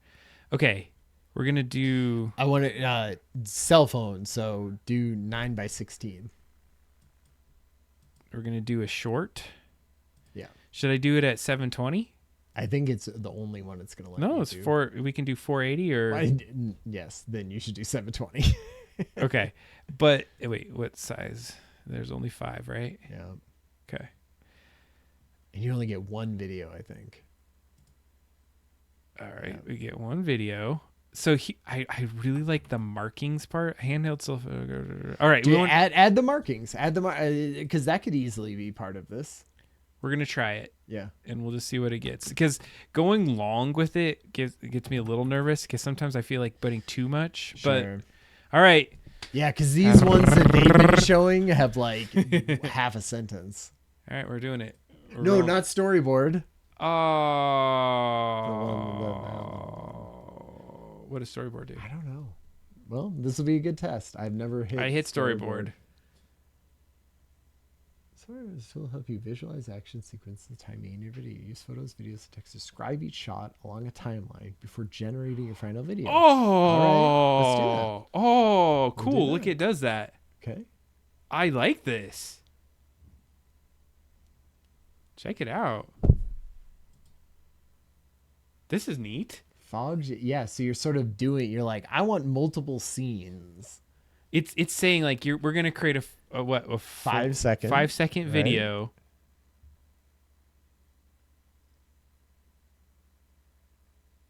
This one says 0 seconds though, so that's confusing. It's saying it starts at 0 and then ends at 2, and then this one is only 1 second. Let's just roll with that. How do you do it? I'm just gonna try it. Yeah. It seems like that's kind of what we would want, right? Sure. I don't know. It's added to the queue. How do I go do it now? Here? Yeah. All right. So do you want to click over to like the Discord and we can show Roby? I think that was a terrible thing to show. No, I'm just kidding. Yes, of course. It's it feels like not super great. It was amazing. Okay. I was joking around, man. No. I mean, hey, it's not a burn on me. I didn't create the animation. You had the idea to create it. Oh, you idiot. What were you thinking? Wait, where did she throw that? We're almost done. We don't even need to do this. That looks terrible. That looks like a video game from a PlayStation 2. It's grainy footage. It's kind of good though. It's all right. This looks like crap. That looks, and then it just disappears. Maybe we can't do found footage. Maybe found footage, like has this crap has like VHS recordings over the top. So, I mean, but some of it's good near the end, right? Okay, so what do you want to do? That was our first one. Shaky footage, dense forest, reveals a glowing. I don't know what the thing is, like realistic. Like I don't know how much of that garbage you have to put in nowadays. Of like, do I have to tell it that it's photorealistic? Let's see here. I'm gonna do this. Camera moves closer, like focusing. Mysterious. Like in the distance. I don't know. I'm just gonna be simple now. This is gonna go against my time for this thing, right? Yeah.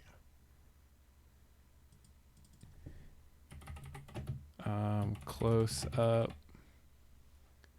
and then I'm gonna say alien. Curious if it would be ideal to test your prompt to DALL-E first. I like that idea.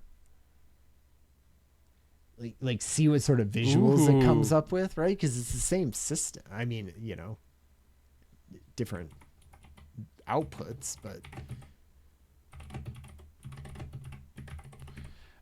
I think, okay, we're going to do that. I wanted to try one thing here and see if just doing some quick edits and simple. I wanted to simplify it this time to see. Yeah, I wonder how that works. And can you say like in the style of Hitchcock or something, right? Like is it that?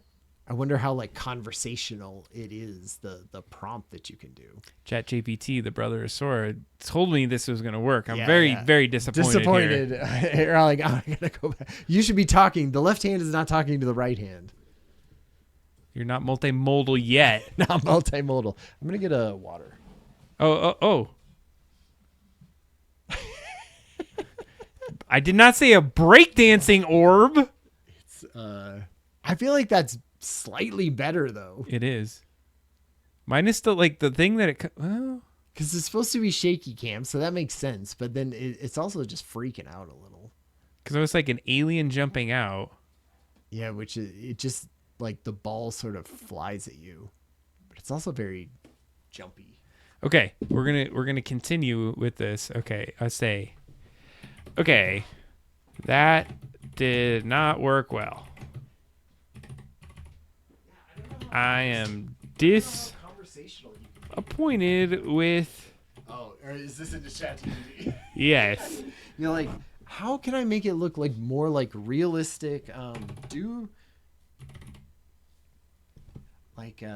Could we tell it like Cloverfield or something, right? Or in the style of the Blair Witch Project, or I think that one. Like, if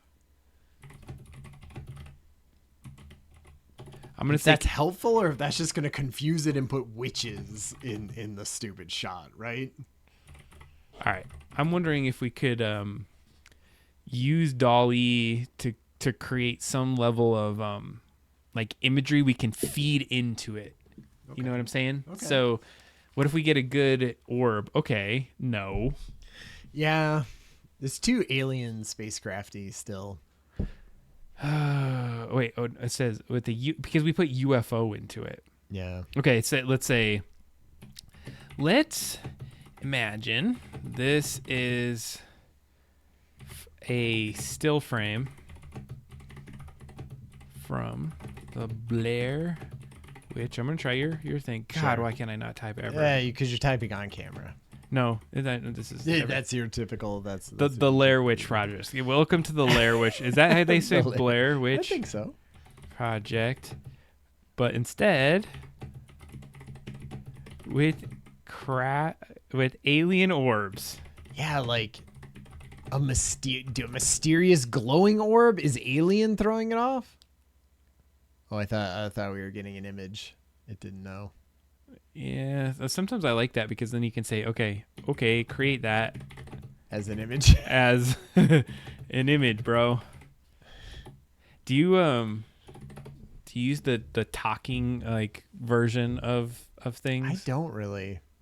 I find it and maybe they've updated or made it better, but I find the talking ones very interrupty. Ooh, and this. Yeah, I like that. That's better. That's the best one that I've seen so far. Uh-oh. Ooh, Mike Azul's got links in the chat. Mike Azul has made something. Oh, that's better. That's hella good. What was your prompt? Let's see. It feels like a flashlight rolling on the ground. Chased by drones to be at least 100 feet in the air. What? That's great. Does that? That's pretty good. That was a good one. Yeah, good job. I like that. That feels more found footage, viral disinformation. Like I want. Yeah, it does. And he did it at 480. Okay. All right, that's the trick. Go 480. Do it vertical though. I'm showing off things. Just kidding. It doesn't matter. I like this one because it's weird. It's weird, but it feels like a Half-Life 2 level. What's wrong with Half-Life 2? No, great, but it's not. Why are you hating on Half-Life? It's. I wish I could play some more Half-Life. I was thinking about it the other day. My son played through Half-Life 2, all of Half-Life 2. I like how there's other little orbs around. I know. See, I almost don't like that. Because it's like too much. Okay, then let's edit that out. Do you like any of this? I like the sort of light coming in from the back and the fogginess and the unknownness of it, right? Like it feels mysterious still. It lets my brain put together the scariness or the of having this in there. Yeah. I think the glow from those other things might still be kind of in the shot. Well, do you use this editor a lot? No. I use the Photoshop one quite a bit for this type of stuff. I don't have Photoshops. Yeah. Ooh, I like that. I like it.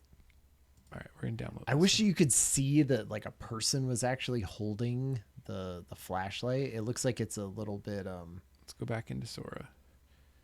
Cause not that one. What was I?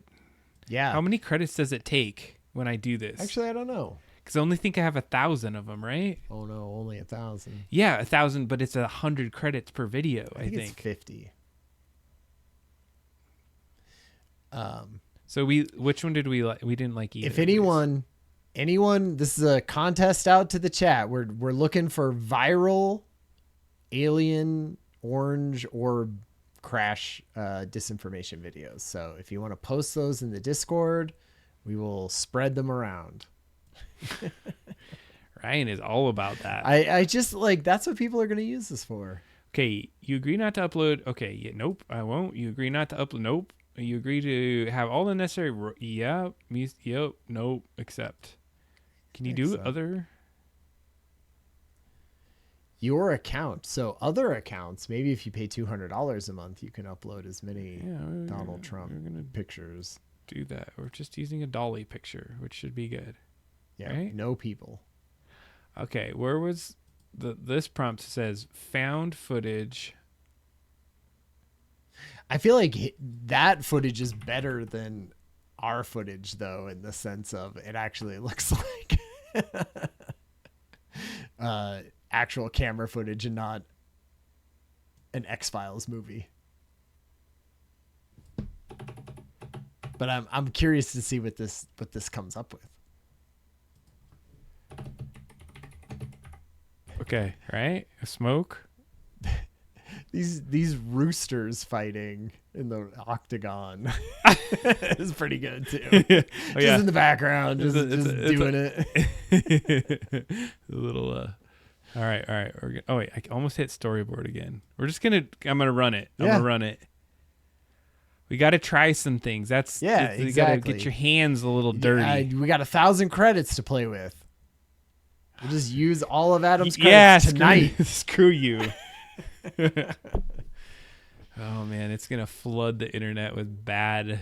It's gonna be fun though. Think how many fun things are gonna get created. Yeah, I agree with creative people, but there's a lot of people that just gonna put crap out there. Yeah. That was happening already. Did you see the 1-800 chat GPT that Mike Azul put into the chat? Fun. You can actually, it's real. You can call 1-800 chat GPT right now. I talk for 15 minutes. Yeah. I don't know who would ever do that. Think about it. The older generations. Oh, like this part of it, like just that, I mean, none of that dropping on top of it, but just that part, like where you're sort of like, oh man, what? There's like a smoking crazy thing. Okay. How do we edit this? Right. Yeah. Is it recut? Remix? Edit? No. Remix? What does it say? What is the little pop-up say? It's remix. Okay. Blend. Wait, recut. Just like, highlight over the top of it and see what the little... View and edit storyboard. No. Trim and extend this video in a new storyboard. Okay. What's remix? I think it's this one. It's recut. Okay. Right? Yeah, sure. And you get variation. Wait. No. How do you get to that thing? Okay. Oh, here we go. That's what I was hoping for. Okay. As soon as the thing falls on top of it, do after that. Yeah. So like past that, let that blow up or whatever that's doing. Actually, it might be cool that like that. Ooh, I could see that being the very first thing. Yeah. All right. And then whatever it cuts away to a different thing. Like you want to get the hand out of the scene?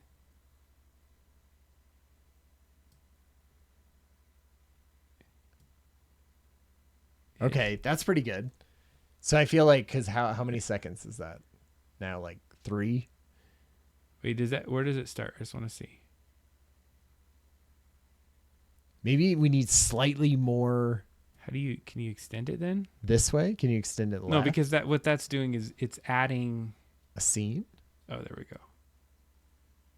Yeah, see, we don't want it. We want it to start with the thing on top of it, but not beforehand. Like that, right? Yeah, Yeah, okay. Is that right? Let's see here. Yeah. So then and then now we want to give it a prompt for the end of the clip, right? Yeah, how do you do that? Yeah, can you hit that little plus? Oh, you hit the plus into that. Okay, so now describe what we want to happen. Okay, what would be an actual like you can't be too over the top. No, you're right? You're zooming into it, right? So it's zooming in, and there's like a hand print on the inside of the I don't know if you could get it to I feel like it has to like you like you're panning to capture, and then it flies out, an orange thing like flies at the camera like or shoots back off into the sky. Yeah, do the one, just like have it fly a camera. I feel like that's an easy. No, like zooming. Do we want zooming in, or do we just want?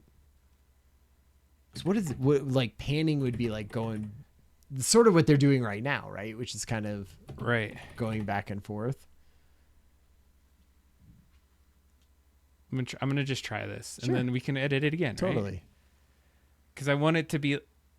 Hopefully, it's gonna. I have found, so I would say I've been using a lot of Photoshop's generative fill. Yeah. And so taking some picture that you already have and selecting an area and being like, now fill it full of this. And I feel like it does a great job of looking at what is all around that and saying, this is what makes sense to fill this image with, way more than it did even like 2 months ago. You know, like before you would say training on things. Yeah, because before you would say, fill this with something and it wouldn't like fit, you know, it would sort of look like you very much added that random thing to a scene. Whereas now when you do it, it like takes into account like the shadows and all of the duplicate or, you know, like the patterns and things and all of that, which is nice. Did it do it?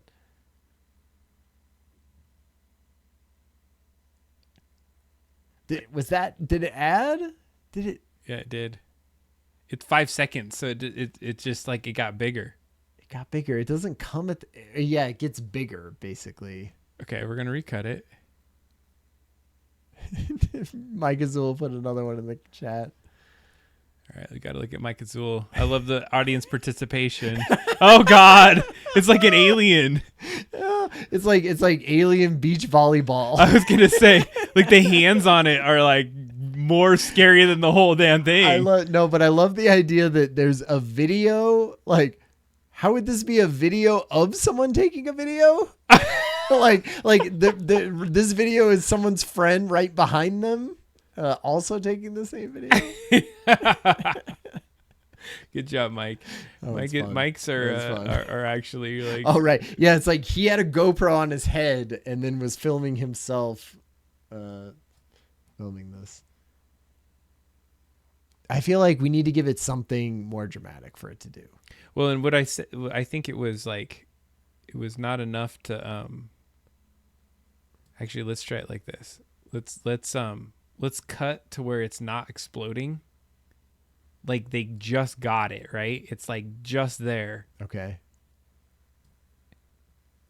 Yeah, maybe before it goes whoa and goes in. All right, this is where it starts. Yeah.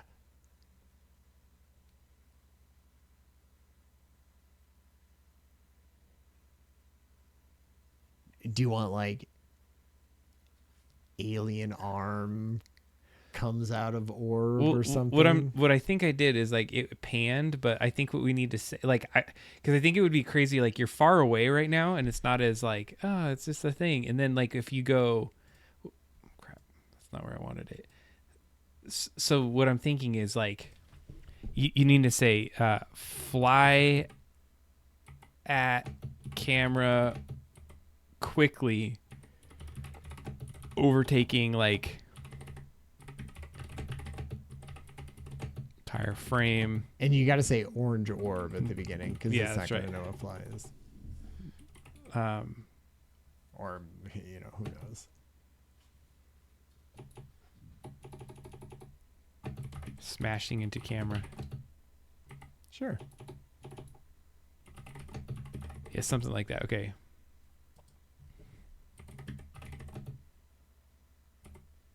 Orb. I think Mike Azul's is more found footage and actually more believable. Yeah, ours feels a little bit like a WB show that is showing what an alien landing would be as opposed to some real stuff. I feel like the first Mike Azul's first one. Ooh, right? GoPro, I could see that. Oh, he's saying like the GoPro is on their head. Well, that's what I'm saying, but that could also be part of the prompt, you know, because it could be... Yeah, because what was his prompt? Well, we're waiting for this one to roll. Okay, his other one was this one. Says... Oh, it was... Make it portrait mode video. Oh, and is that why it was showing the phone? What the hell? Oh, look at on the ground. There's like meerkats on the ground. That's creepy. That's actually even creepier. Like, honestly, this one is better. This one doesn't make any sense. That's why they put the Sora thing on there. We could crop the Sora thing out. That's right. It's supposed to be creatures. Nice. Like jumping out of the orbs or the aliens, basically. All right. If this one doesn't work, we're going to re-queue and start something new. Okay.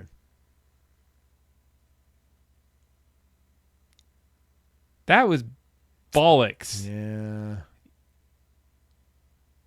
You know, It's not bad though. It's sort of like balloon it, like it's sort of coming out. I mean, it's not what we told it to do at all, but I mean, it is kind of. I think do something dramatic for this one to see if it you can want me even to, do you it. want to remix? Okay, so recut. You tell me what you want to do then. I want alien arm extends from the orb. Okay.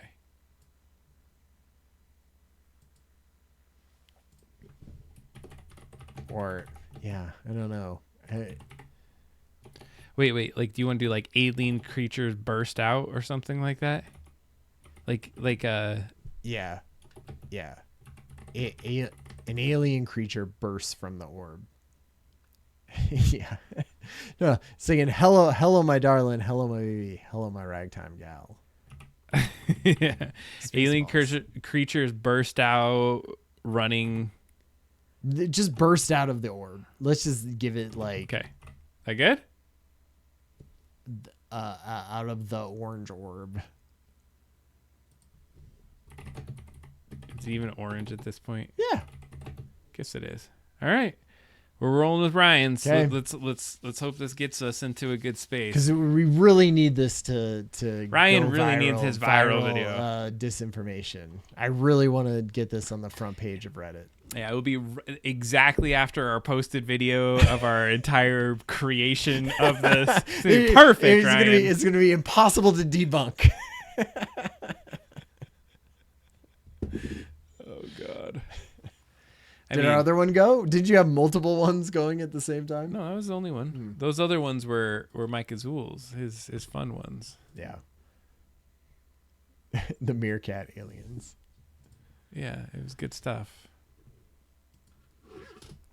All right, we can finish with this one. Yeah, I want to try another one.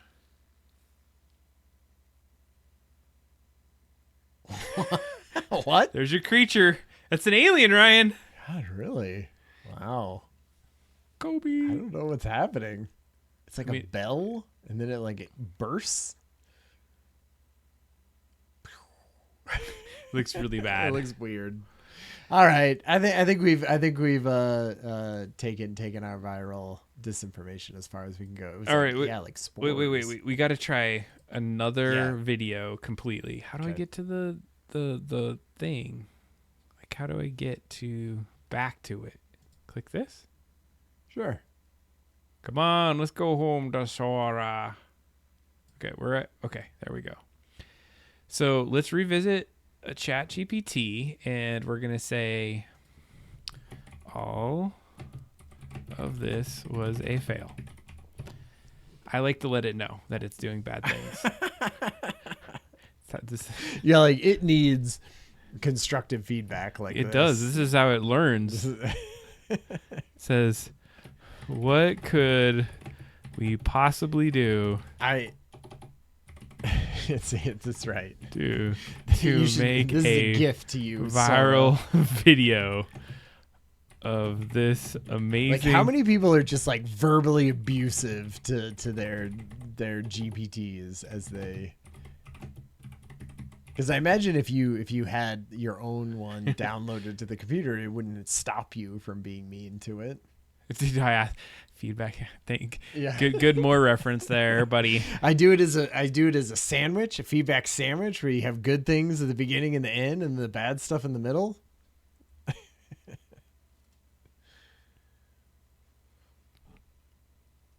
Make it look real. You're gonna cram all this stuff into there? I wonder what would happen. What's the limit? I don't know. I wonder what the limit is. Okay, throw that whole thing into there. You want me to put the whole thing? Let's try the whole thing. Yeah. Viral hook, leverage online platform, encourage collaborate. Whatever. It's giving the whole viral. Let's see. There's got to be like a limit to it. Oh my God, it's gonna do the whole thing. Do it. Are we gonna run it? Yeah. All right, let's run it. We're gonna go 10,000 characters into this viral clip. It's gonna be such the worst video ever. It's gonna be like it's gonna be the worst one of all of them. Oh my God, it's gonna be bad. It's fun to watch some of these though. Yeah, there's some good ones here. You know, when you cherry pick them. I think these are people because when you just put your thing over it, I bet you it's ones that people they thumbs. Oh, this looks kind of cool. Yeah. Ooh, the shadows on it. Mm-hmm. That one almost looks real. Except he's putting sunglasses on top of sunglasses. That one time I put sunglasses on sunglasses. That's the name of the song. Ooh, that is a good song. Oh, I could use this for building my music videos now. Oh, see, perfect. It's going to be my next jam. Yeah. Full music videos. Oh, God. Just paste the song in and say, God, I feel like this 2 minutes. You know, that's slightly better. That part is weird. It feels like it has a weird this whole filter bullshit at the bottom. Yeah, it's also horseshit. But then we could just crop that because we're cropping the Sora thing out of it anyway. Yeah, we could always say like, always put black at the bottom of this much. Yeah, we need 70 pixels by 30 pixels in the bottom corner blacked out. Oh my God. All right, that was okay. It feels you'd have to. It feels all right. You'd have to. All right, let's mess with it. Let's try something not not this.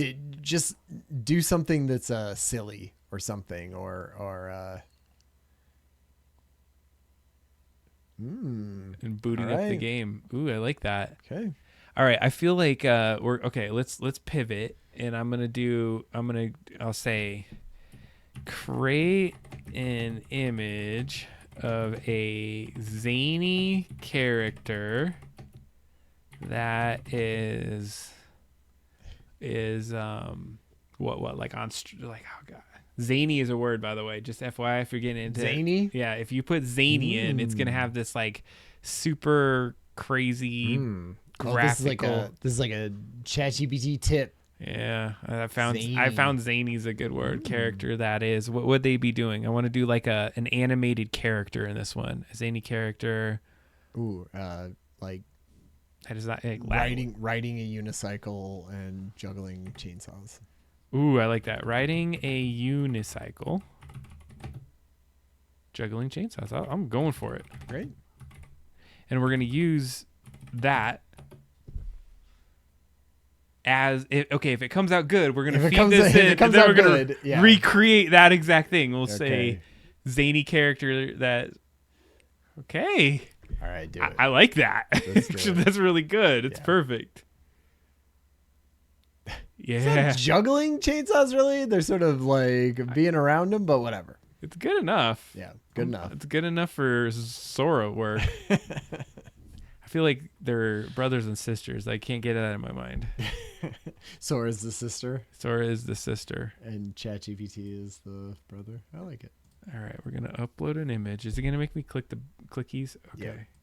No, it doesn't. Just one time. All right. And ChatGPT, say zany character. Yeah, ask it what would be the prompt for this, for a video. To give Sora. Prompt to give your Sora sister a prompt. For your Sora sister.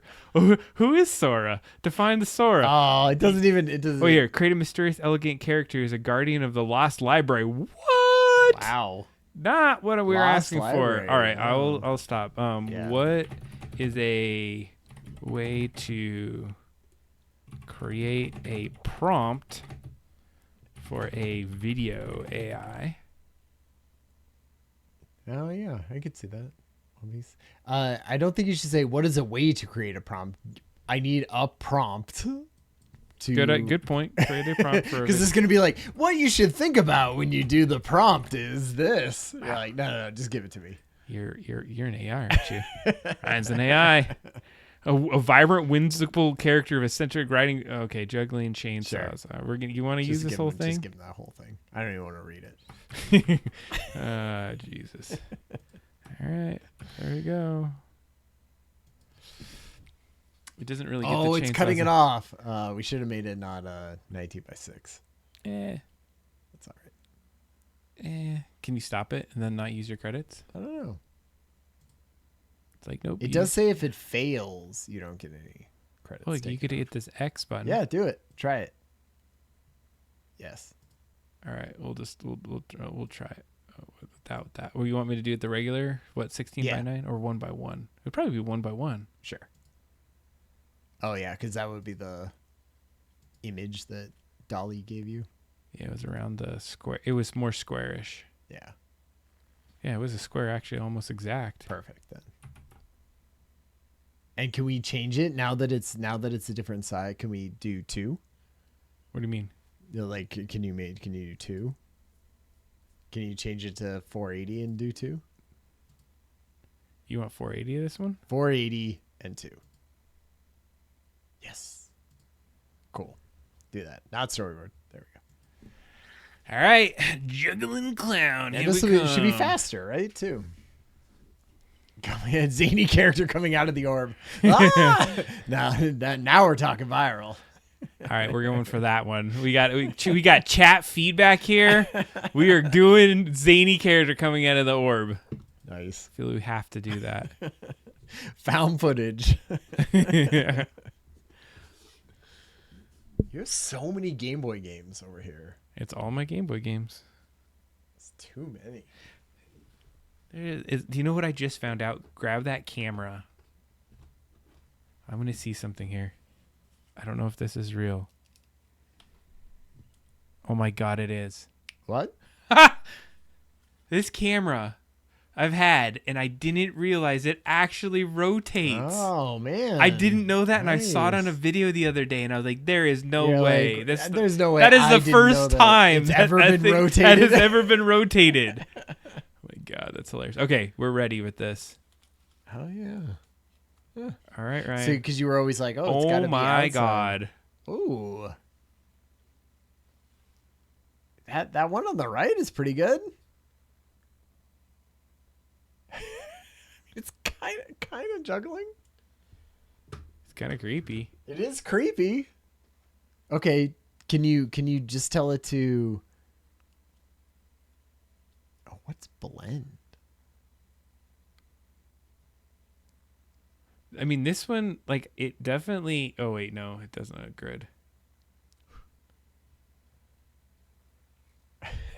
Yeah, the right one definitely has that, minus the floating. Wait. You know what would help it is if we went here. Okay, check this out.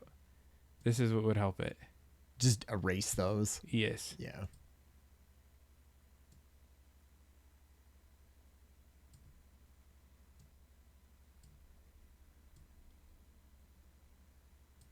Right? Yeah, I think so. Should I erase No. the ones in the hands? No.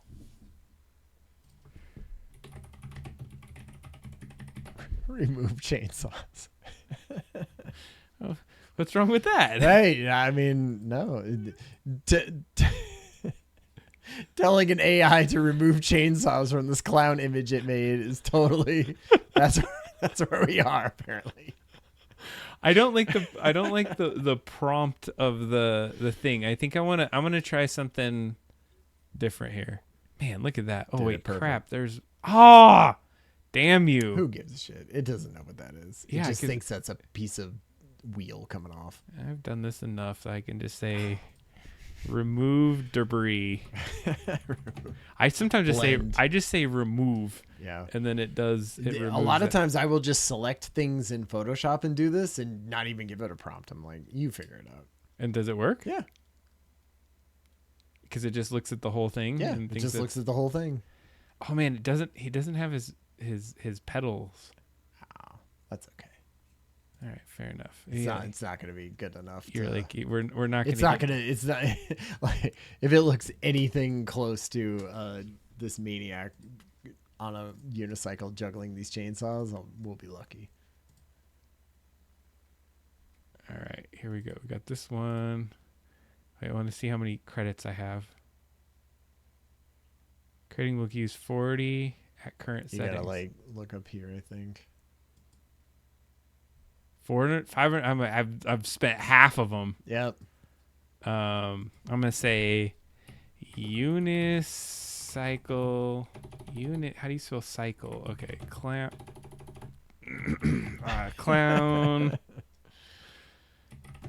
Juggling. Chainsaws. That's it. I'm just gonna do that. Yeah, perfect. I feel like I want to do one. Do one of 720. Just roll the dice on that. We're going on just 480. We're 480. Okay, because you want to do it quick. Yeah, I just want to do a quick one, and then we are gonna have a zany character coming out of the orb, and then we're gonna finish it on that, and then what are we doing next? We have a lot of show, and it's already 9:50. I know. This is good. It's all right. We're in a good space. We're having fun tonight. Yeah, I feel like this has been a good hands-on one. We haven't had a good hands-on for a while. Yeah, it is.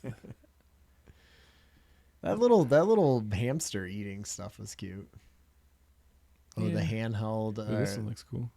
Oh yeah. Okay, here we go. Oh God, I'm really hoping it's great. You know, he's like. You know, the cool part is like it all seems to go together. He's not juggling.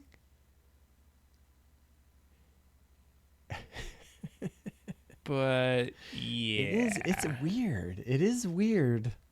It does have a vibe. There is going to be some weird video that is made from these for sure. I can't wait. I'm gonna love this one just so other people could use it, just in case. All right. Okay. We're gonna go back. Zany character coming out of orb. Do we want to use one of our other? Yeah, I don't know. What do you think? All videos. Let's see here. All right, let's get back to this one. I feel like it has to be out of one of these. Okay. Yeah, like that one. Yeah, we're gonna use this one, and then we're gonna do a recut, and then we're gonna give it. Yeah. Yeah, we're doing it here. Okay. And we're gonna add this, and we're just going straight from the chat. This is for you. This direct copy and paste from chat. Wait, expand caption. What does that do? I don't know. It helps you write it? Well, let's just we're using all of it now. Oh man. Wow. I'm sure. Great. So we straight from the chat, pushing rando buttons. In the AI built it, and now here it goes. Yeah, it would have done that anyway. You know, it messes with all your prompts in the background anyway. Well, this is what we get. Thanks to the... Yeah, who is that? Does He Higgly? What if it was absolutely we wanted? It was like the absolute perfect thing. Our perfect viral disinformation. It's like, let's go, baby. It's gonna take a minute. All right. Well, that does its thing. I don't think this cancels it. Yeah, it doesn't. Okay, good. I mean, where does it show up then? Oh, I guess it's right here. I'll show up there. Dang, I feel like these are pretty fast though. That is one thing. They're pretty decent. Like they are. These are recent ones that people have done. Yeah, I found these to be a little, when I was checking them, a little more iffy.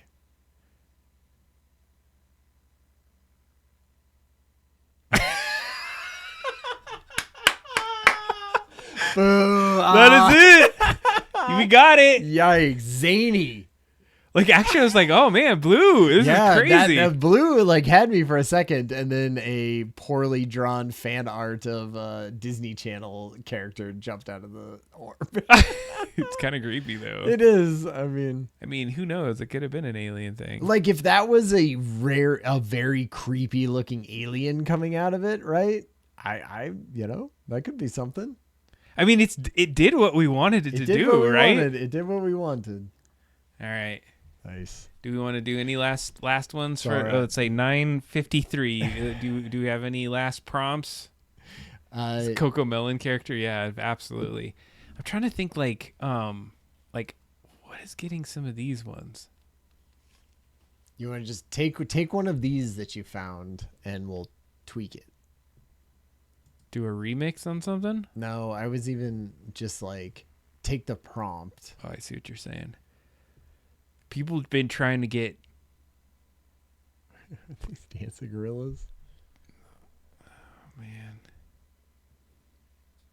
It's like I feel like they put 5 seconds because they know that it's not going to be just enough for all the channels. Like if you put that on TikTok, it's almost like not enough. Do like a pug in a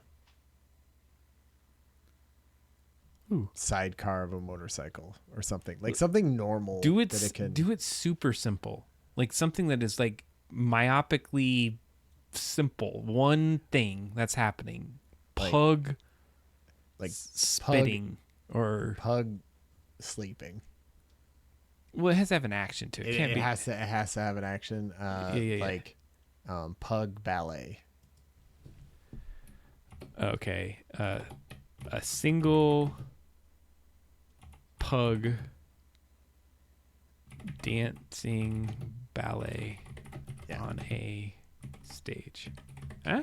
Okay. You good with that? That sounds good.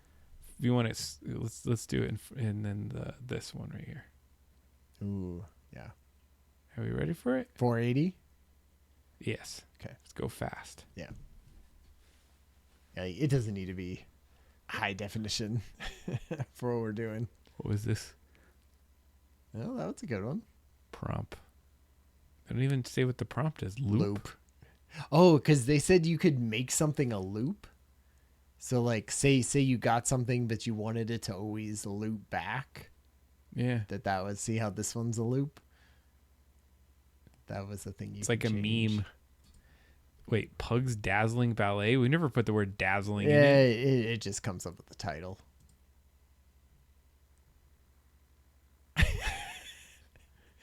That seems about right. That wasn't so bad. That was okay. Almost looks real. Yeah. I like it. There we go. That was my favorite one. Heck yeah. I definitely like that creature there. Yeah, that's good. All right, well, back into show Sora. I like it. I think it's something fun. We're gonna have to play with that a little bit more. Next, I'm gonna make a music video. That's what I'm gonna try to do. Is make a full music video with my less than 500 credits that are in there. Yeah, that you have left. All right, so let's do a quick pivot because we're gonna get into a couple things. Maybe we have to we punt on the GPT creation since we played so much with Sora tonight. But what we're gonna do is we're gonna get into some of the game stuff that we've been talking about. But we got some big news. Ryan and I talked right before the show. Yeah. And I think we made some decisions on the future of Skull Bobs and how we're going to navigate it. And so I'm going to say we're 95% committing to this at this point, but we'll finalize it.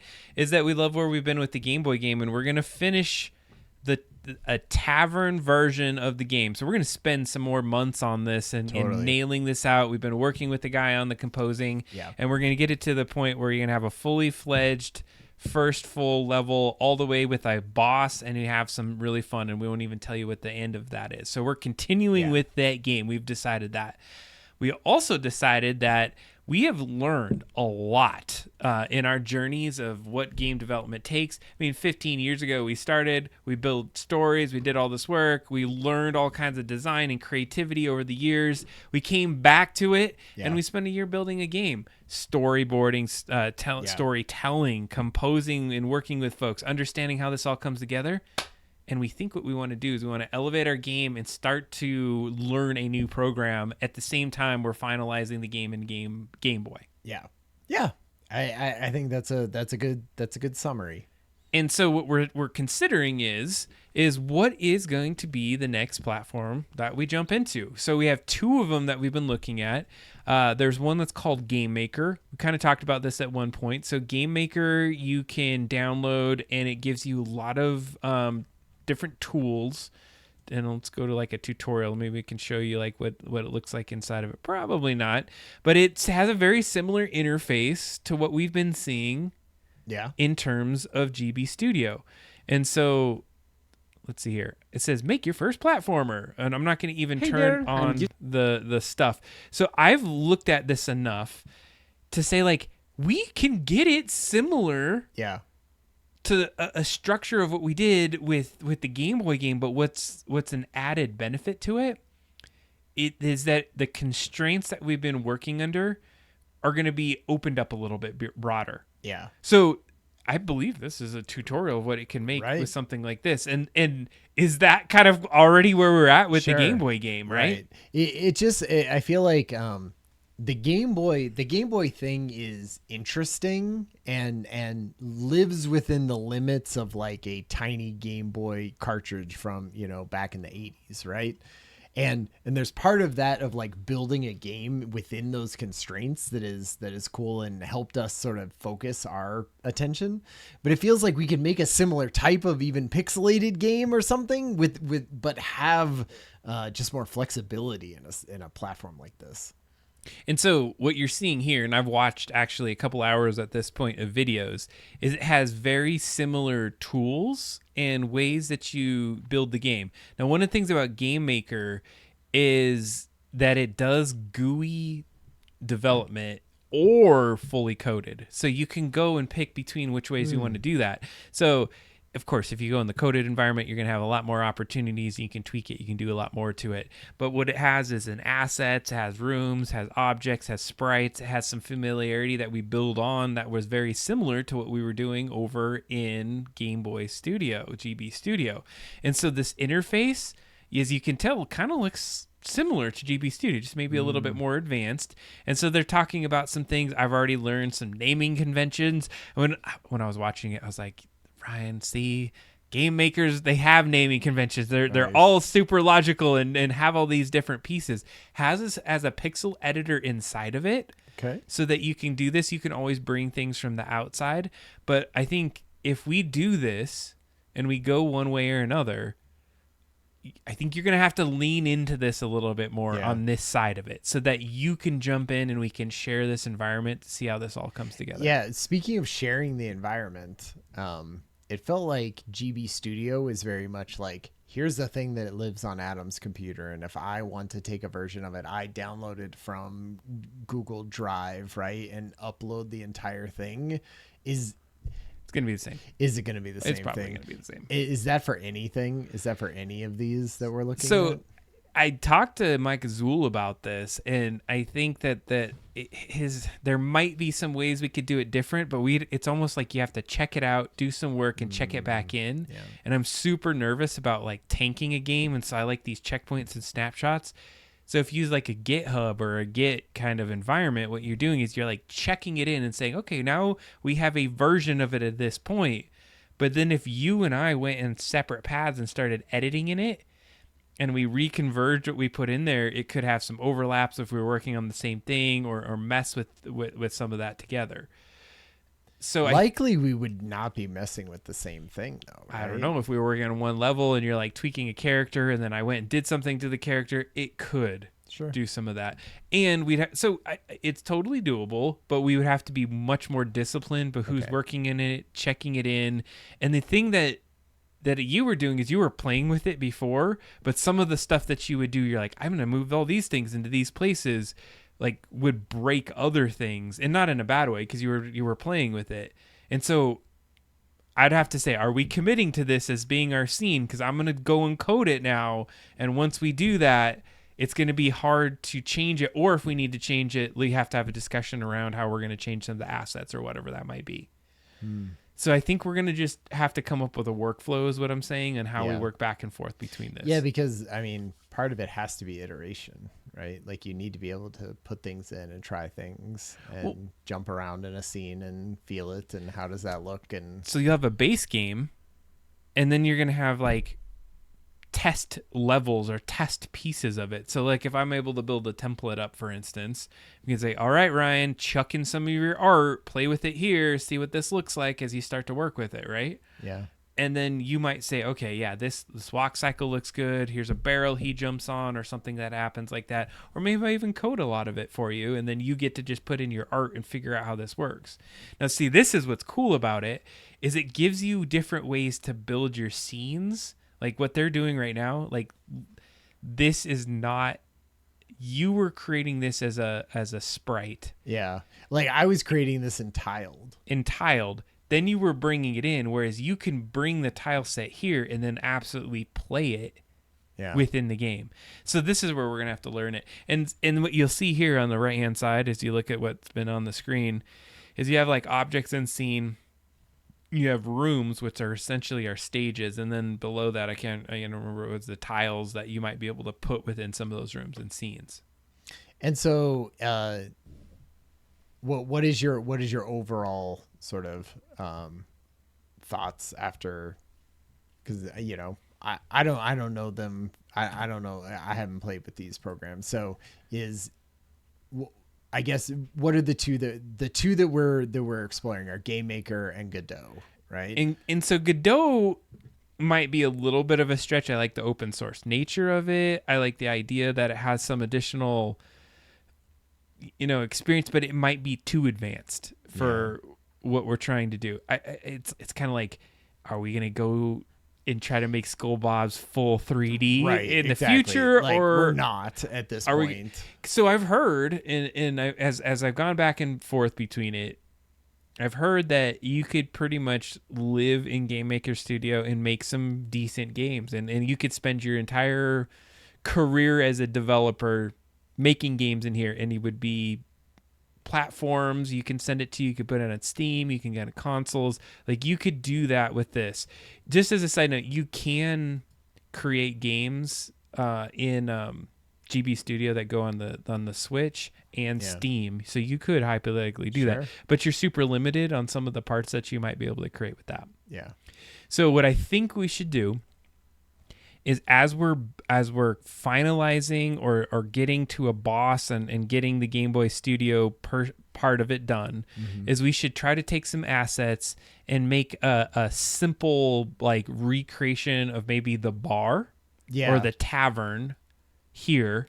And then just like we did before, and we build that as like, okay, can you run around? Can you jump on things? Can you have some interactions? Well, and I mean, to me, it sort of looks like the same thing. It's just the tile set is more detailed, right, than it was in a Game Boy game. Like you just have, now it's a Nintendo game or a Super Nintendo game or something, whatever the pixel amount is. So now, whereas our bar was, a bottle could only be 8 pixels tall, now it's 32 pixels tall, and it has way more, detail than it had before. You don't even have really that limits too much. And like, even is there any limits to any of that stuff? Because I know before it was like, oh man, you got to really duplicate or replicate all of these. This is where it's going to be everywhere. Kind of a decision point, because what they're doing right now, you can do with GUI, but I'm like considering that I'm going to probably be doing it more in the code version, because then you have a little bit more finite control of what it's doing. I got to learn some of this though. This is where maybe having some additional collaborators. It does have some code hints and other things that you can create with that, but it's starting to show like, hey, here's some things that you can extend yourself into that'll allow us to do more. Yeah, and you might not know, but do those things seem like, it's like you always want more control, right? I'm always going to be like, what? How come he can't jump over here and do this thing? And you're going to be like, oh man, I can't do that in the GUI, right? I got to get into this thing and do that. So, and I think there's going to be some natural ceilings and limits I get to. Like, this is not where I live my life, whereas people can do that. And maybe this is where we need to hire or pull in some additional work into that. Or make it simpler, right? Yeah. Is it just that like, right? Can use AI help you with code? I think in this one, they're really showing it from the code editor side. I did watch the way the GUI works, and apparently what you can do is you can do it in the GUI, and then you can flip into code editor, and it shows exactly what the GUI was trying to do. Oh, okay. Like, they were talking about when you run like in a platformer or cross a world, there's some trick as to like, if you put tiles together, for some reason there's like one tile in between them and you get stuck on it and it doesn't work well. And there's all these little nuances to this to like make things work. And so there's plenty of instance out there of how this would all come together. But what I'm excited about is that it starts to blow the lid off of our capabilities. And I think we need to have some values going into this and simplicity, right? That we are going to not try to extend ourselves beyond it. But what I would love to do, and maybe this is where we're getting at, is we call it Skull Bob's Adventure, right? Okay. I really like the idea of leaning into the adventure portion of it and making it more open world than even what we've done up to this point. Yeah. I don't want a linear, just run to the side kind of game. Yeah. Okay. And I think it would be really fun to build in some of that story, some of the things that we've learned, and some of the things that we love about some of the games. Just try to. I'm almost thinking Inside, and I'm talking game names, or that kind of a fun story element. Not necessarily we're recreating that, but with the Skull Bob's theme to it. Yeah. Well, like I definitely think, now that we are outside, if we're outside of the Game Boy constraints, right, we can draw inspiration from a wider variety of games, you know? So I think like this pre-production time is going and looking at games, right, that we could possibly sort of emulate and be like, I really like this type of game, right? And it's this type of thing, and it has, it sort of has these constraints to it. And that's where I think like we play some out, like even, we'll talk a little bit about that if we're talking about dialogue stuff, like, cause I pulled from some games that are kind of like ours, and so it would be fun to look at some of those. And see, as you're even just watching this, like you can see the amount of effects. And one of the things that I love about it is it uses instances. Okay. Instances, right?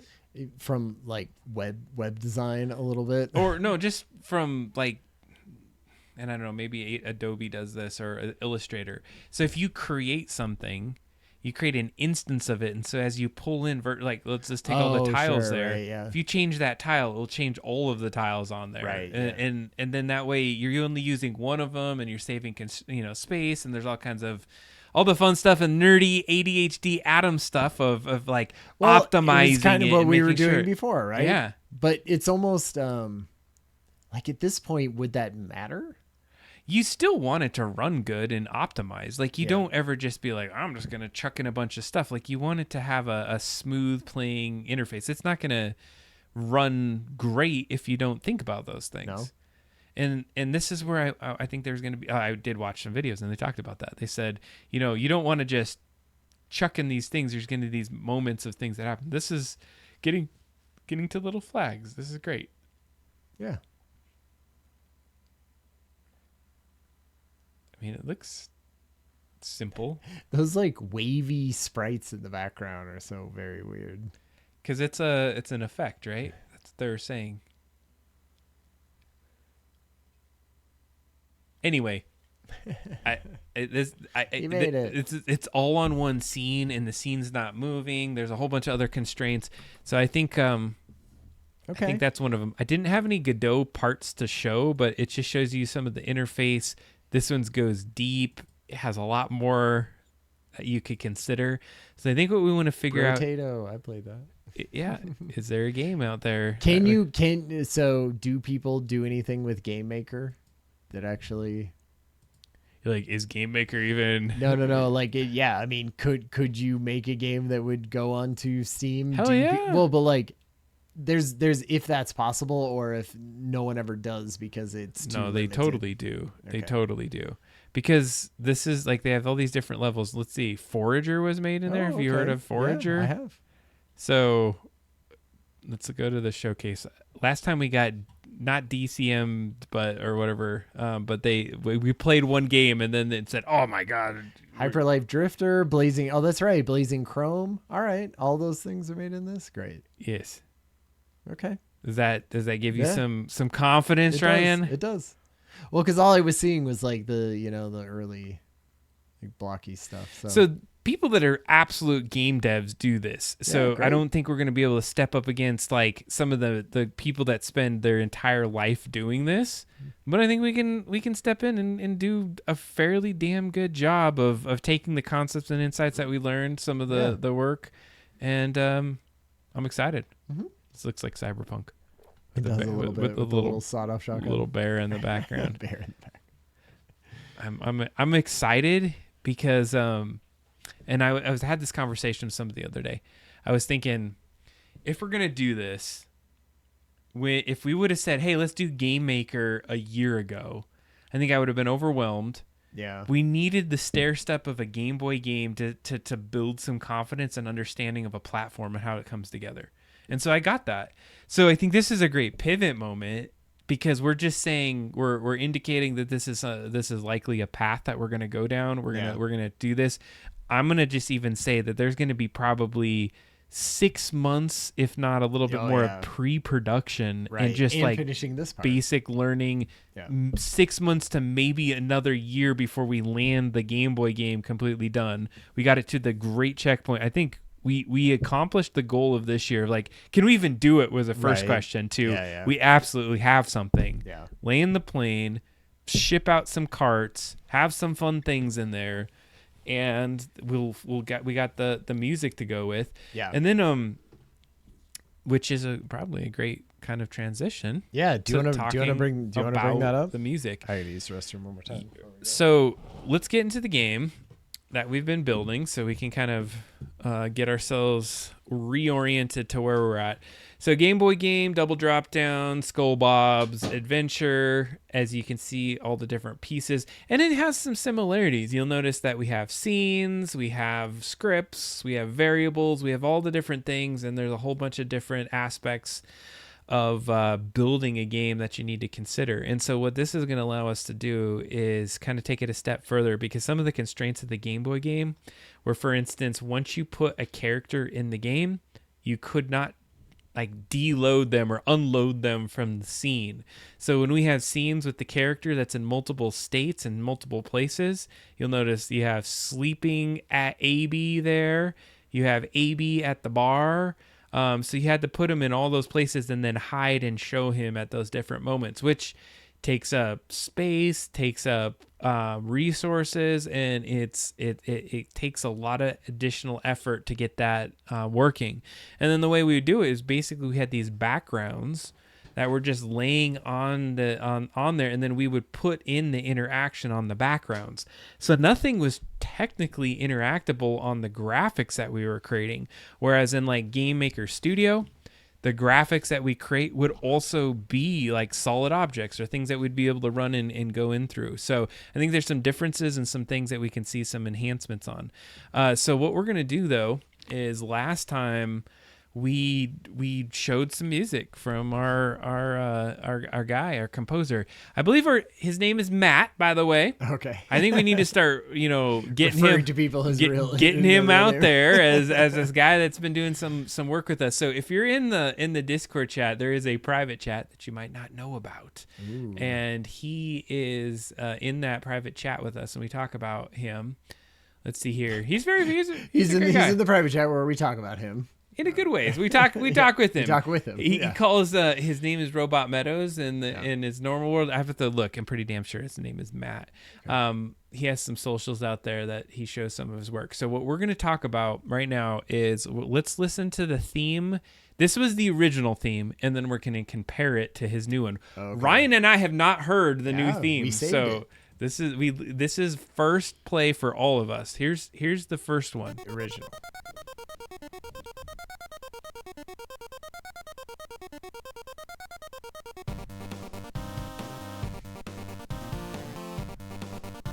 Think about title music on this one.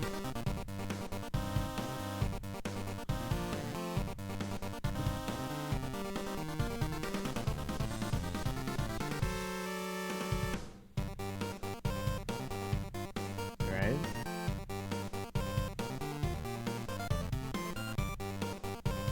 We like this. Yeah. Yep.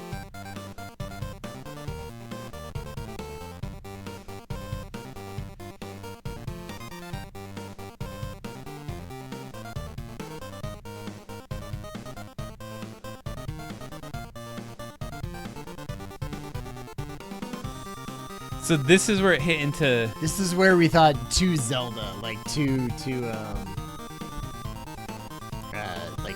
fast-paced and adventure-y. Overall, hearing it, I still love it. Totally. No, absolutely. I don't think we were like down on it at all. And then back. I like that. So it's grown on me. We have not heard this other version of it, and we're gonna play it for you now. This is from after the feedback from. Yeah. Okay, actually, you know what I'm wondering? I'm gonna try to play it to the intro. Okay. So once this thing loads, I'm gonna hit play on it, and I don't know, maybe it's gonna to match up or not. I'm not sure if it is. Yeah. I heard some differences already. Yeah. In that little sneak peek of it. I figured a way that if I keep this up, I don't have to quickly grab it from this screen and shoot it over here.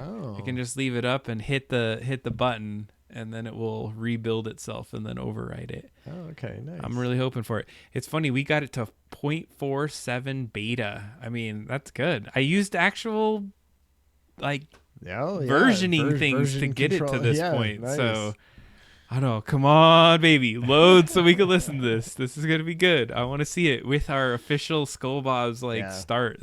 I'm excited. I'm pumped. I think that here we go.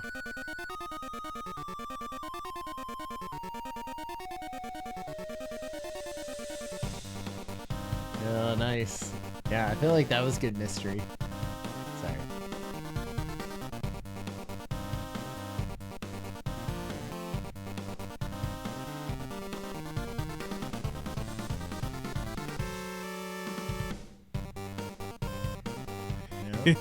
I mean, that's... Yep.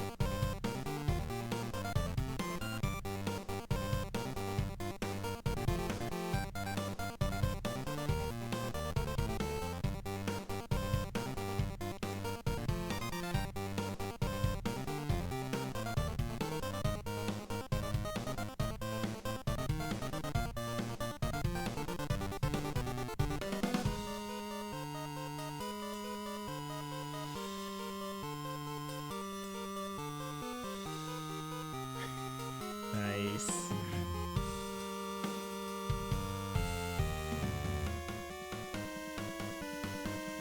Oh, man.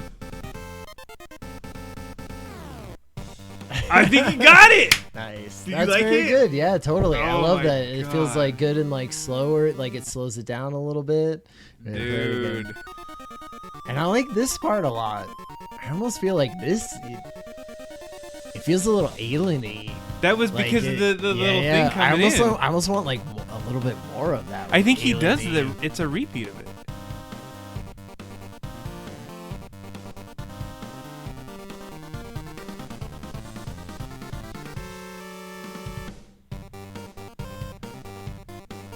I love the Totally, yeah. It gives it kind of like this beat of your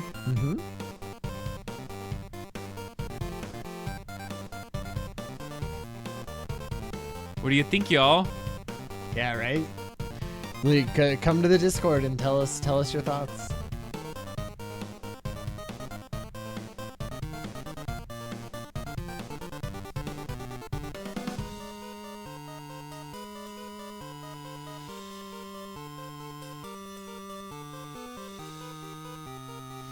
Okay, what do you think? Should this part be flipped with the more adventure? Should it start slower and go more adventure-y as it goes? Because right now it does like faster and then it goes slower.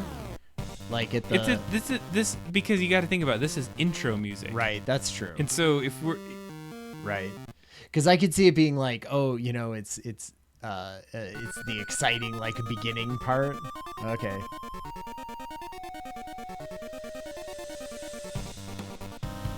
Because you're like creepy to Skull Bobs, right?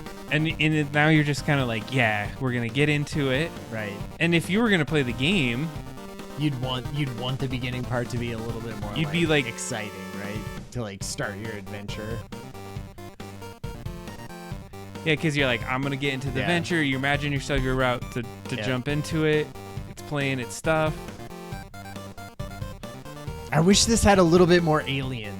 I don't know what the alien sounds like from that part, like that little trill, like sounds alien. I wish there was a slightly more of it throughout because it feels very adventure-y.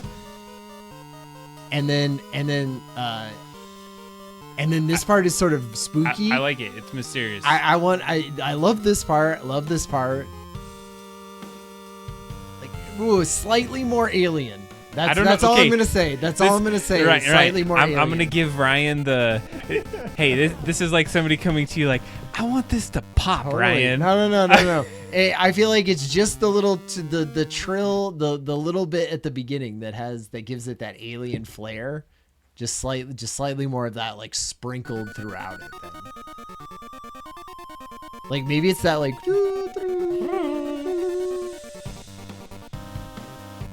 Like I could see it like just being added slightly to these, like, you know, I don't know. Yeah, like I'm doing terrible, but like you could see how there could be like little alien-y. Man, you know what I like about this though? It gives you the because it's not alien all the time. No, but it's a sci-fi story. Yeah, but this part is like you're going through it, and then it hits on the alien at those parts. Oh, I'm not saying like throughout the entire thing. I just like that part so much at the beginning. Here it goes. Like even here.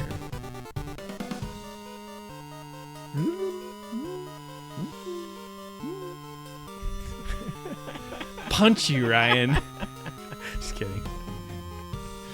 That's how I'm gonna give feedback to stuff like this. I have no lexicon for it. No, so you don't. I'm just gonna murmur things. Okay, so this is setting the foundation for Skull Bob's music going forward. Yeah. So I agree that we want to make sure that if this is landing the plane on it, that we got the right thing. Right. All right, I want to listen to it one more time. I know we're already at 10:30, and that's fine. I think. Yeah. This has been some good conversation. Have one more section left. Yeah. So sorry, we may not be playing some Jackbox tonight. No, we got a little bit further along, but we appreciate you hanging out with us as much as you had at this point. Totally. What I want to hear is let's just listen to it completely from start to finish. What while you shutting the fuck up? Yeah. Shut the. And stop your trilly. I got to use R1. You always get to use R1. Is this mine or is this yours? I think it's yours. I've just been playing with it. Okay. I thought, like, man, what'd you get the same stealth? Things? Yeah. Do you know what that is? No. Wait, here it is.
There's that beat drop. Yeah.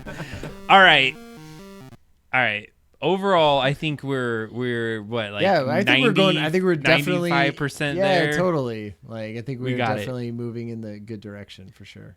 All right. It's great. So thank you, Robot Meadows. I think you nailed that piece of it. We're really close. We'll get. I think the feedback is Ryan's thinking some slightly more alien. A couple more trills in there. Yeah, or something that just sort of brings a little bit of that alien throughout the whole thing. But I'm gonna push back on a part of it is that I don't want it to be overly alien. Yeah.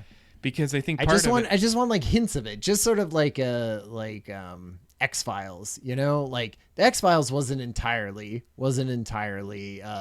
alien and had those things, but like, yeah, see, nice. But you know, like it sort of had that like feeling throughout it. It's like it's a vibe. Little stingers, right, and stuff. It sort of felt very like you knew something mysterious and out of this world was happening. 100%. So thank you, Robot Meadows. Yep. We are I am over the moon about having like a legit person out there with the talent that you have to bring this to bear. It's that is the thing about most things is if once you add that musical layer to it, it just changes the mood. Yes, definitely. And I am it adds so much to a story and to a game and everything. Hell yeah. All right. Speaking of story. Yeah, let's talk about story. So Ryan has been working on trying to figure out the what, Ryan? Well, so like right now we have kind of a world that we've built, right, for Skull Bobs. But I've come to realize that I personally don't write that much science fiction fantasy, dialogue. And it's probably one of our things that sort of, I don't do on a normal basis is write fiction, right? And so, we write normal things. I write sort of businessy things usually at some point. That's not fiction? And sometimes, but it's not like story building character stuff and mysterious whatever. Right. And so I was thinking I don't feel like that we have landed on any sort of, you should bring up in our drive. I have the spreadsheet of the lore. That's where I've been adding things. So what I just hadn't felt like is we hadn't landed on even like a series of back and forths between characters. And we've been nailed it. We love that. Back and forth. And what I really want is to be able to have a couple back and forth stuff between likely D and Roby, right? Roby and AB are our main characters. A couple dialogue sets of them that we really go that is the style that we want. That is what we want of this. And so I thought, well, for me, that's then what is the inspiration, right? What are other, if I'm not the writer, I need inspiration from other things. And so I was sort of racking my own brain and also asking ChatGPT of sort of different styles of games that use short snippets of dialogue, right? Because that's kind of what we have for a Game Boy game. Sure. And that are kind of in that sort of modern or realistic, humanistic, storytelling, sort of quirky, what are those types of games? And one of them I have played before and watched people played, which was Night in the Woods. And that one is sort of the same thing. It's following a girl around her hometown. She's come back after dropping out of school. It's sort of like a realistic, thing, but they're young. It's sort of modern how they speak to each other. They're emotionally vulnerable, all of those things, right? And you never hear anyone speak. It's only text bubbles that come up on the screen. Right. And I was like, that's all we got too. So that could be a good one.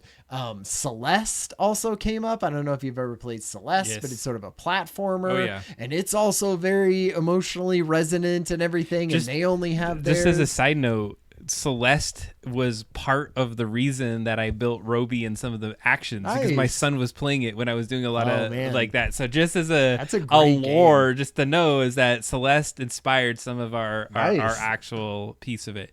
Now, I love that. So some of the other ones I had Undertale, Oxenfree, and the Red Strings Club.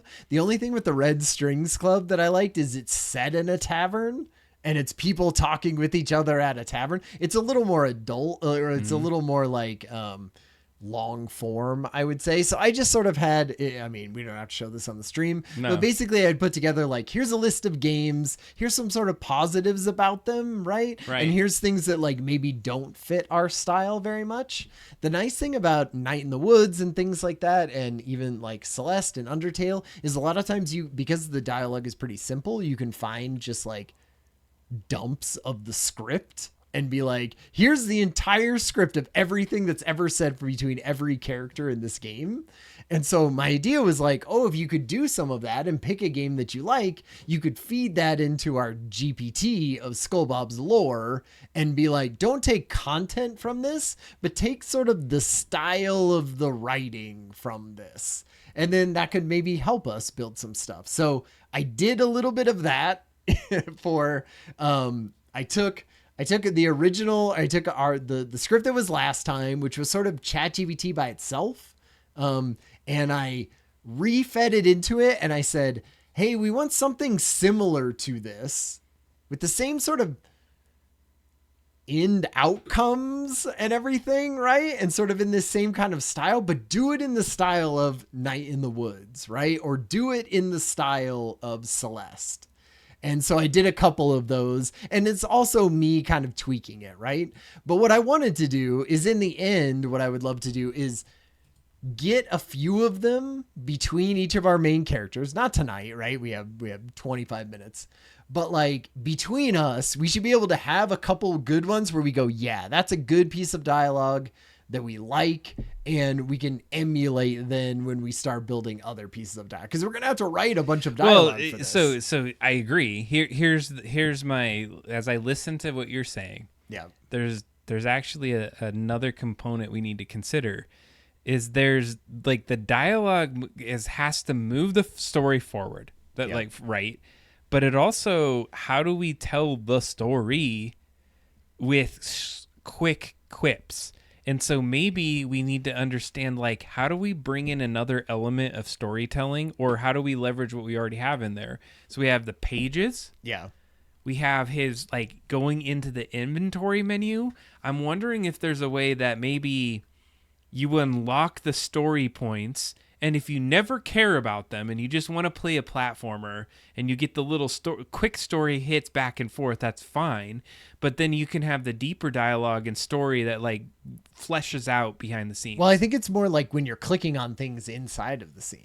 Yeah. Right? Like, so a lot of the story, I imagine the deeper parts of it is going to be, oh, you're clicking on a painting, right? And then Roby is talking about his, grandfather or something, right? Or you're clicking on a note on the bar, you're picking up a glass, or you're doing something, right? And then if you were platforming and you didn't give a crap about any of those things, you just not even, you never click on any of that. Well, and so then the only thing that you get from the actual dialogue between the back and forth is almost like instruction on what is the next thing to do in the game, a little bit, with a little bit of flavor of what and is I agree happening. with you. I think the thing is what triggers the dialogue, because we're limited. We don't have the cool thing to have like a bubble come out. It's like literally here it is at the bottom or top of the screen. Like it's not going to look like it's coming out of their head. Plus we're limited on how many Well, it has a are picture there. Of them. Right? So it has a picture, yeah. But it's also, and I remember Mike Azul at one point was like, don't you have like a cancel to get out of the dialogue when you get into a dialogue chain? And maybe I'm not I think there's probably a way, but the way that Game Boy works is it has kind of and I don't know what you'd call this in the coding world, but it's like this linear logic, and so you can't have something happening simultaneously in certain cases. So if you get into a dialogue stream, I don't know if I can also simultaneously like say, oh, also cancel, use this as your cancel button at the same time as this other one is like the progress button. There's some areas where you just have like, go through all these little things again. And I was noticing when I was watching some of the Night in the Woods playthrough of it and just reading some of the dialogue, is I was like, they do a lot shorter sentences, right? It's not even like it's definitely not 2 sentences. It's usually less than like 8 words or something. They just do more of them. So you're kind of like, oh, I'm reading like even just like a piece of a sentence and then the end, and then I'm buttoning and then the end of a sentence.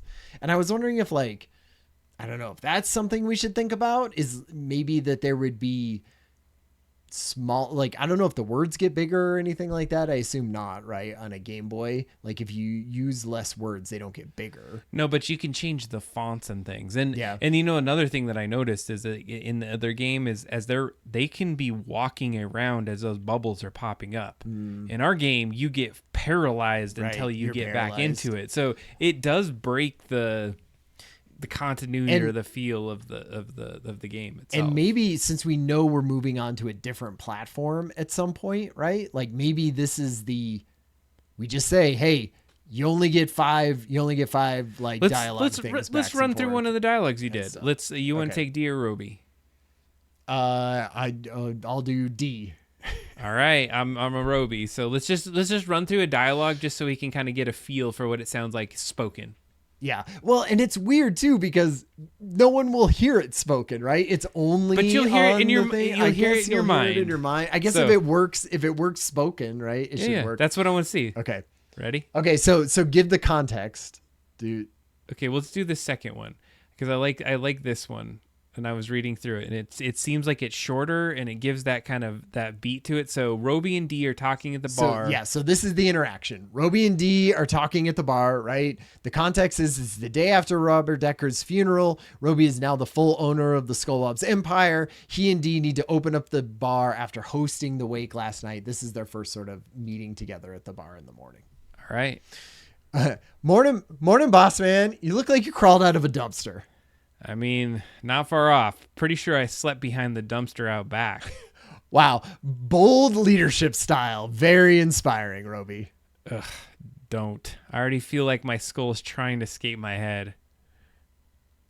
Grandpa's wake was a lot. It was.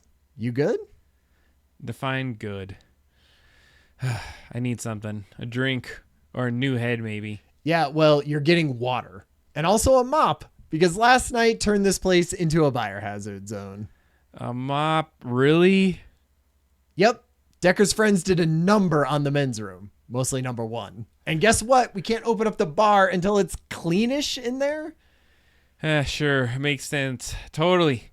I'll just add this janitor to my Steam list of my CEO duties. It's called servant leadership, Mr. Big Shot Brewery owner. All right. I missed the part where I showed up late, poured a few beers, and hid in the back. Oh, poor baby. Welcome to the big leagues. Now get your bucket and try not to puke in there, Mr. Chairman.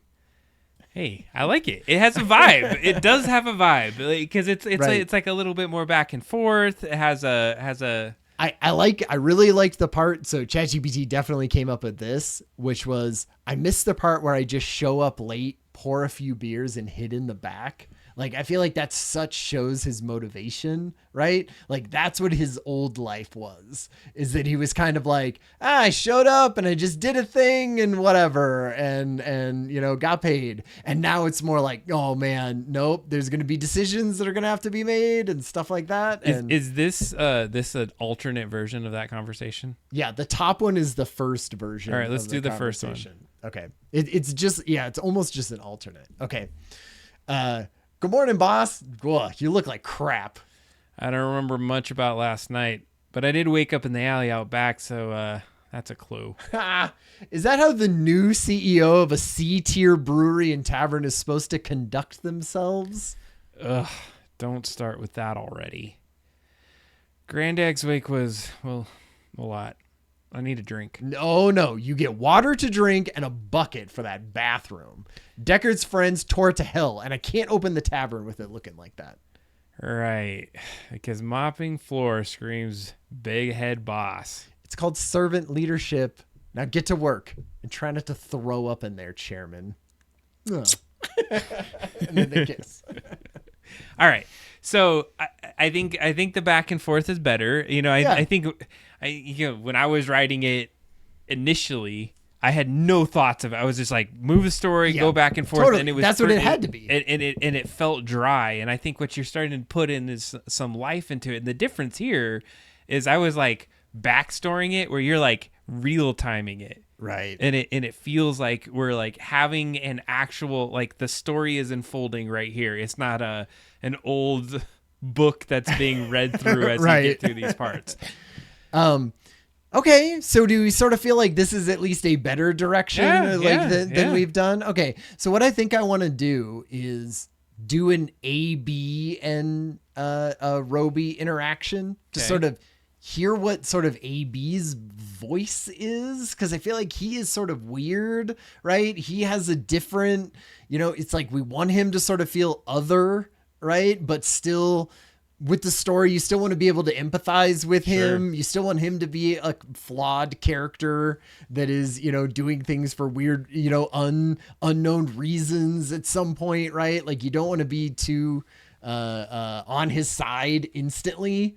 So I think it's just going to be like, yeah, then what is his interaction? And then I think those are basic 3 interactions, right? It's like Roby's going to be doing a lot of talking with D. AB is going to be doing a lot of talking with Roby and a little bit with D, right? So we got to figure out what that is. But then I feel like the Decker stuff is a little bit more sort of in the past, right? You're sort of hearing it from him and maybe flashbacks of he and Roby, right? Exactly. But you're almost just like in memories, right? Not Christmas past. And what about the rat, dude? Yeah, and what are his? Yo, what's up, Roby? Yeah, like he's rapping. You gonna be pushing on me? Yo, fool! I'm gonna mess you up.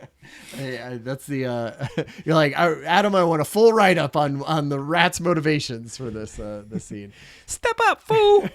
but then I feel like if we get a few of these, we can kind of like, it'll be easier to write more of the dialogue if we kind of have a couple that we like. I think you got the beat. I appreciate you spending some time to dive in this. What I think maybe we could use some of this last amount of time. The rat is about to fake fight Jake Paul. Yeah. Nice. I need to spray my little my stuff. All right.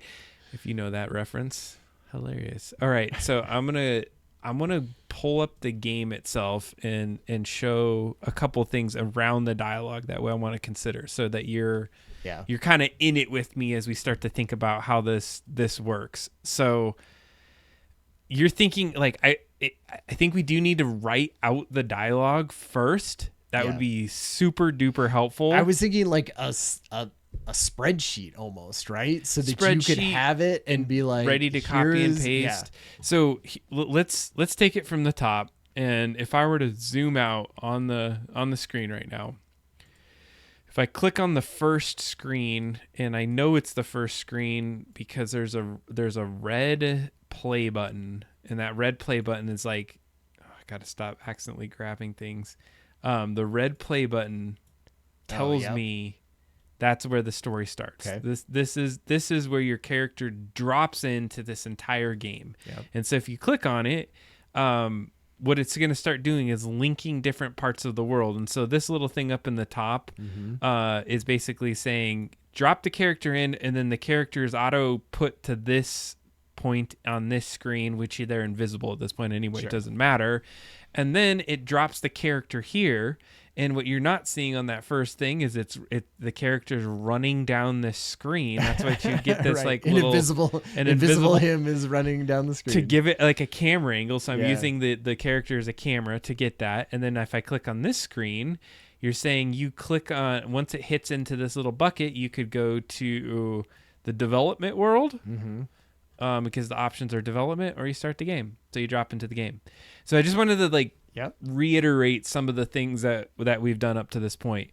So once he drops into the game, you also have to remember that AB is not in the game yet. And so I kind of mentioned it when you're in the bathroom, but we have to put every character in the game and then hide and then show them based off time. You can't unload or reload characters into the screen. Yeah. Which hopefully in another version of something we can, and that's going to be something that I'm hoping that will enhance our abilities there. So let's start with the very first interaction is you touched base with D, right? Yeah. So if you go to D, they're like looking at the game, there's a couple things that can happen. So basically there's an on update script, and what that's saying is every single time the screen is updating, which is happening like very quickly, what I want you to do is be running these moves over and over and over. So it's essentially running this in perpetuity. So like on update of the screen, do this. And so what it's saying, like, have D walk to this location. And so if I highlight the screen, and you can even see it on here, if you highlight the screen, like walk to these coordinates, wait 2 seconds when you're there, and then walk to these coordinates. Yeah. So it's D walking back and forth on the bar. One thing I just want to make sure you can see is that D is a little sprite. So if I go into the sprites and then I go to D behind the bar, what D behind the bar does is there is some different movement. So if they're moving right or left, basically there's like a little bounce to her. Oh, nice. So that's what makes her look like she's taking the steps. It's just the top part of her bouncing back and forth. Nice. So I love that. So you can kind of get like how this scene was constructed. So as you start to think about it. So I created that.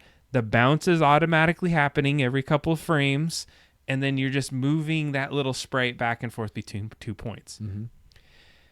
On the initiation of the screen, there's nothing really that needs to happen with D, so it's all just an on update screen. On initiate, you can have it say, do this one thing, and then update over and over on this.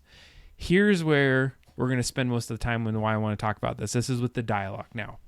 So what we're saying is when you hit the A button and you're over D, and this is her hitbox, and so once you're there, you're going to stop the movement of this player, D. And so part of the reason I'm showing you this is like dialogue is not just like, oh, the dialogue just comes up. You have to like stop their player movement. There's and I have a whole script that gets called to say, do all these other things so that the player she's not just there bouncing up and down. Right. I have to actually stop the bounce. Yeah.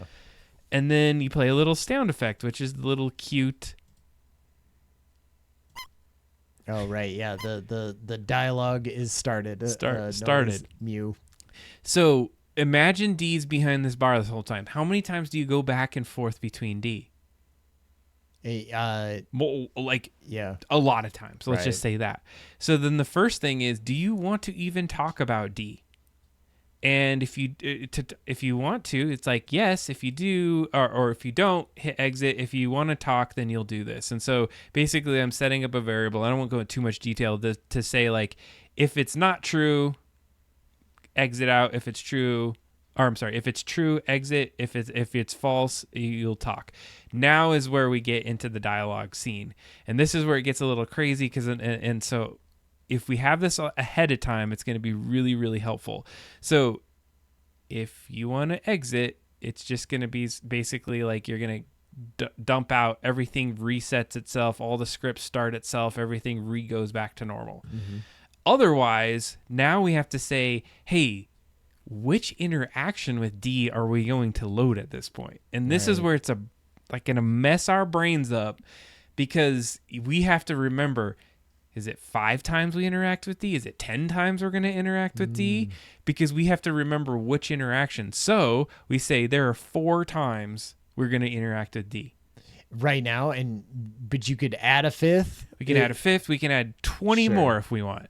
But based off, and so what I was doing was I just kept adding it as I realized there needed to be more. And so I was a little bit more organic when I would be like, oh, hey, this is the point where I come to D. So now I'm going to add, and I was just like typing in the script as I went. I was like, oh, yeah, here's the 4th time.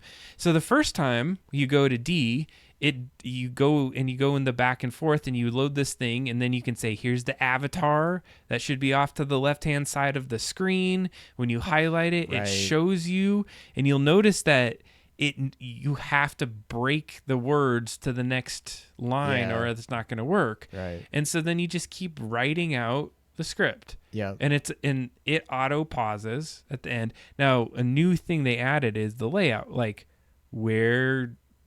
what happens? You clear some stuff, some behaviors that happen when you click things. Could this be the cancel out of the... Possibly. I haven't tried it. It says text close speed. So there's default close when... Yeah, close when... Interesting. So we could play with what that is. That was all new after the fact. So you go back and forth, and that happens. And then at the end of the script... And I also used like our skull avatar as more of you talk through some things. Oh, here's a tip. Skull's going to say the tip. Yeah, UI and things like that. Right? But then I also say the dialogue's ending. So I got to reload a HUD. I gave him the bat. So now increment a variable so that now his bat shows up, and then load some other things. So there's dialogue, and then there's a bunch of actions that have to be called so that the scene can move forward. You've done all the interactions, and then, for instance, right here, she's basically like, go fight a rat, or there's something in the back alley. So I have to say, hey, now that you talked to her once, the back alley door is done and opened. Right. Now, what's interesting is, if I were to go back to her again and have that conversation, she is still at interaction 1. We never said you know go to interaction 2 for D now. Right. You've done it only once, so anytime you talk to her, it's on repeat of that interaction. That makes sense. She's always going to hit 1.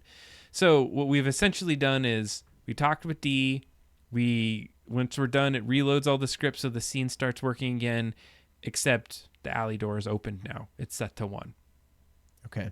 And then I put a little animation in there. Roby swings the bat, and look at all the craziness that I have to do to have him swing the bat twice.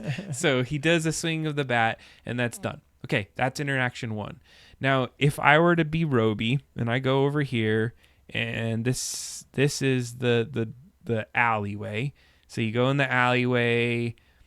First of all, if you went in there and you hadn't talked to D in the interaction of the alley, remember when I set it to 1? I don't know if you saw that in the script. When you talk to D, your alley is set to as a variable of 0. Okay. And so if it's at a 0, it's like I should check in with D. She said something about the alley earlier. So you can't get into the alley. It's not going to let you through the door at this point. Now, when you've talked to her and you come back, she just because you talked to her, it said, "Hey, increment that alley." Now it's at 1. Cool. Now that it's at 1, we're going to let you through the door. You can go back and forth through this door. Right. Okay. So now, when you walk through the door, you get into the alley. And when you're in the alley, you get all your interactions, you do all the things, and then I think it's all on the rat. So if you go to the rat and you hit the rat and you knock the rat out, the rat will die. And let's see here. I think it was on group 1. So you knock out the rat. And then here it is right here. At the end of it dying, it says interact with D is set to 1. Now go and set it to 2. Mm-hmm. Because you've done the thing. Yeah. You've done the thing that she wanted you to do. Right. So now you're like, and the game's just going to remember this. Now you're like, okay, now we're at interaction 2. So anytime you go to D the second time, hopefully this is making sense and I'm not just babbling. No, yeah. So now you go to D again and you go into that script and now she's on text 2. Anytime you talk to her, hey babe, I bopped the rat. Be careful in the alley, and then it has this same thing. And so then you continue these like interactions that like you're like, once this interaction happens, what is the end of that interaction trigger next? Yeah. And so I started tracking every interaction with variables. So I can't remember, and I'd have to go why did I say that you've interacted with Roby at one point? So that does something. And I think like when we sort of did on the 24-hour stream, we were kind of like crazy person whiteboarding out this entire storyline. I think we were trying to keep similar to what you already had, right? Like, weren't we trying to say like, right, Roby goes and interacts with D. Sure. Right. And then he goes and does something in the basement. And then there's a second interaction with D, right? And then, so it's like, we're trying to keep in the sort of the same reaction. But I remember last time in a couple, I can't remember if it was the last time or just us talking, but you were saying that like, probably a lot of this is going to have to be all redone, like just anyway. I would say if we're going different directions, and I'm not even advocating that, like, that's the problem. What I'm trying to like put into this is as we start to think about the dialogue, also think about what do you get from that dialogue that triggers the next chapter point. Well, and that's what I think like the mural will be really big for, right? For because sure. like we can have the dialogue tree or whatever, or just the dialogue written out in an Excel spreadsheet. But I think like in the mural, you got to be like, okay, when this happens, and then you put one of those little squiggly lines that says, now that goes to here and triggers this thing or something. I imagine it would be way easier to figure it all out in the mural and then be like, okay, I think this is how, because it does seem like we don't have a super, like it is pretty linear, the story that we are doing right now. Like it's kind of talk to a person. It's almost like there's one NPC that's giving you missions to do. For sure. And that's it. And the only time that person's dialogue changes is when you finish that mission. Which I'm fine with keeping it that like simple if that's, because I know definitely if, what I don't want to do is go like, it'd be fun if they talk twice. And then you're like, boy, I got to redo this entire thing. Like, so no, we don't want that. But it can open up. Like, for instance, it was linear in the beginning on purpose so that I did the Cyberpunk go drive your car to a couple places. Right. But after you get back the second time and you talk to her, it basically says, hey, open all the doors now. And then you can go to all of the different rooms. You can go get like this first, or go and try to do the puzzle with the eye. You can kind of go anywhere, and any one of those might open up some other. So it gives it's not full. It's like a little bit, right? It opens it up enough. Yeah. Well, and I think it's like a good, again, test for a larger video game, right? That is a little bit more open, right? Is a little bit more. And maybe the point, and I know we're at the end of our time here, but my point is let's say you get to interact with D to level 2. Mm-hmm. You also have to think about, well, who else am I going to be interacting with? Well, she's at 2. And then, so you wouldn't want her to be talking about something on 2 where he's on like, in different interaction. So it is super complex when you get to the dialogue.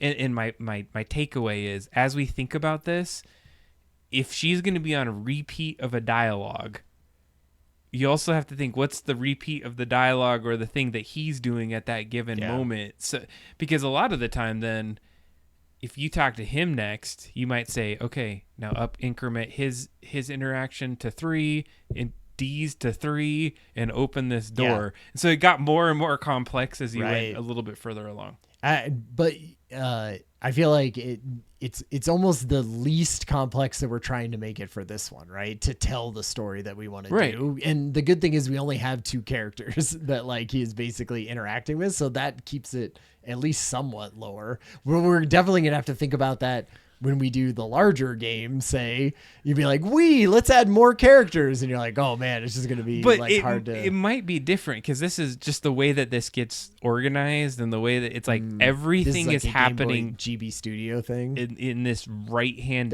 menu, and you have to kind of know where to go. Now, of course, you can go over here and we can go to dialogue review, and you can see here's all the scenes that have a review and like what is being said in said scene. So if I went to tavern, which is, do I even have that in there? Yeah, here it is.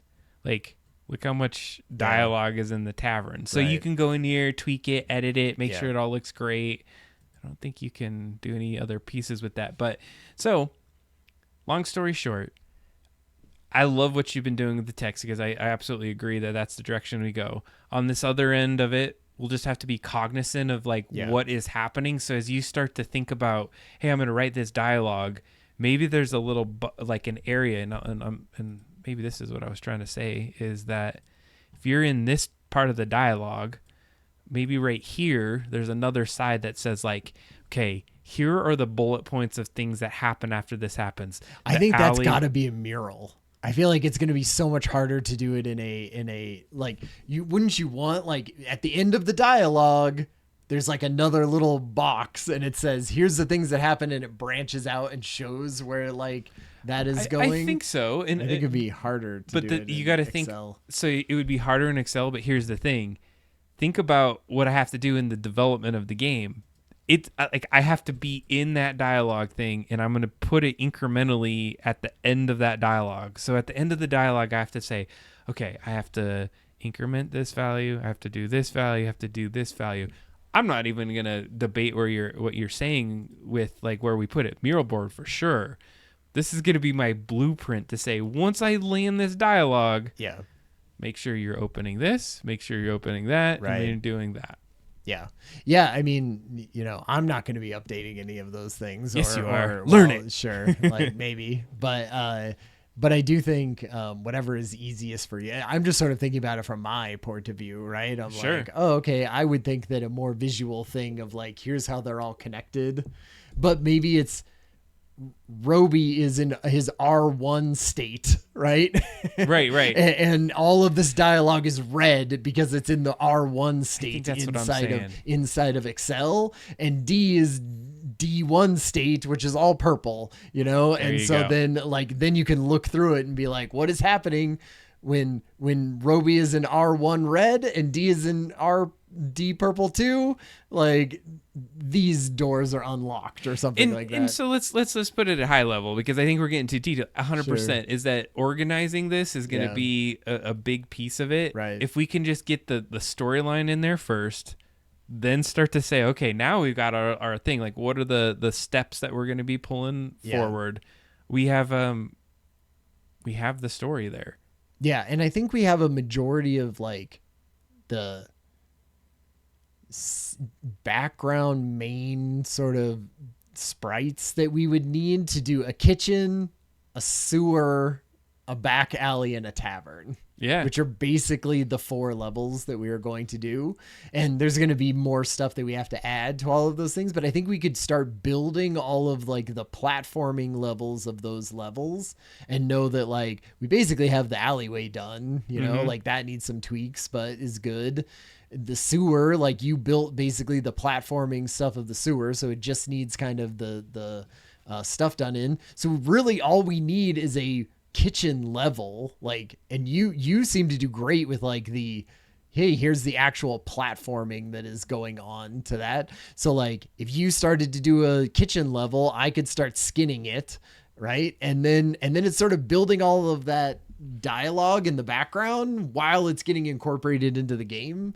And hopefully that doesn't take another year. And I want a brewery. I think a lot of it is we had nothing. We started with nothing. I went to the original.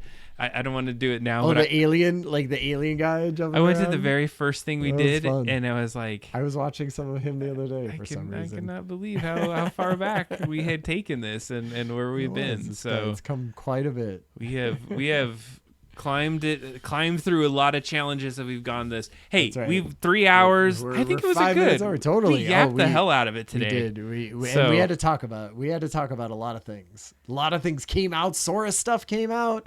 Video game stuff came out that we've been playing. There was a ton to talk about. Heck yeah. Well, I think this was a formative moment. So maybe what we can say, this is our last show of this year. Yeah, we're doing some recaps and some where we headed in this next year. Yeah. I think we've fairly well decided we're gonna finalize the major bar and all the different pieces from that. There's a boss battle that I don't think we show the boss battle. Like you gotta beat your way to the boss battle once we get that all lined out on the game. And then we're gonna be on our way to seeing if this is viable and I think what we do is let's take Game Maker and let's pilot like a little bit. I said earlier like the bar, but maybe it's even as simple as, can we get Roby running around and using a little bit of his weapons? Right. Well, I think like the style, like you'll need like, hey, what does it look like? Right. You do the look all like, can this even be animatable? Is this something I could even get to get close to? Because honestly, we like the first checkpoint is, can we get it even Game Boy close? Right. If we get it to there, then we can add to it. Nice. All right. Thank you for hanging out with us tonight. Y'all been great. It is. Thanks for the feedback. Yeah. Watch out for that. I heard there was some alien orbs that are out there crashing. You got to watch there's that viral out. disinformation out there. Be careful. Crazy. Be careful. These Never idiots with Sora just do anything nowadays. All right. You have a good one. We'll see you next time. Check me out on the Cyberpunk even for 2 seconds if you want to see some ridiculousness. And it's been fun. All right. Peace out. Bye. Good night. Oh, yeah.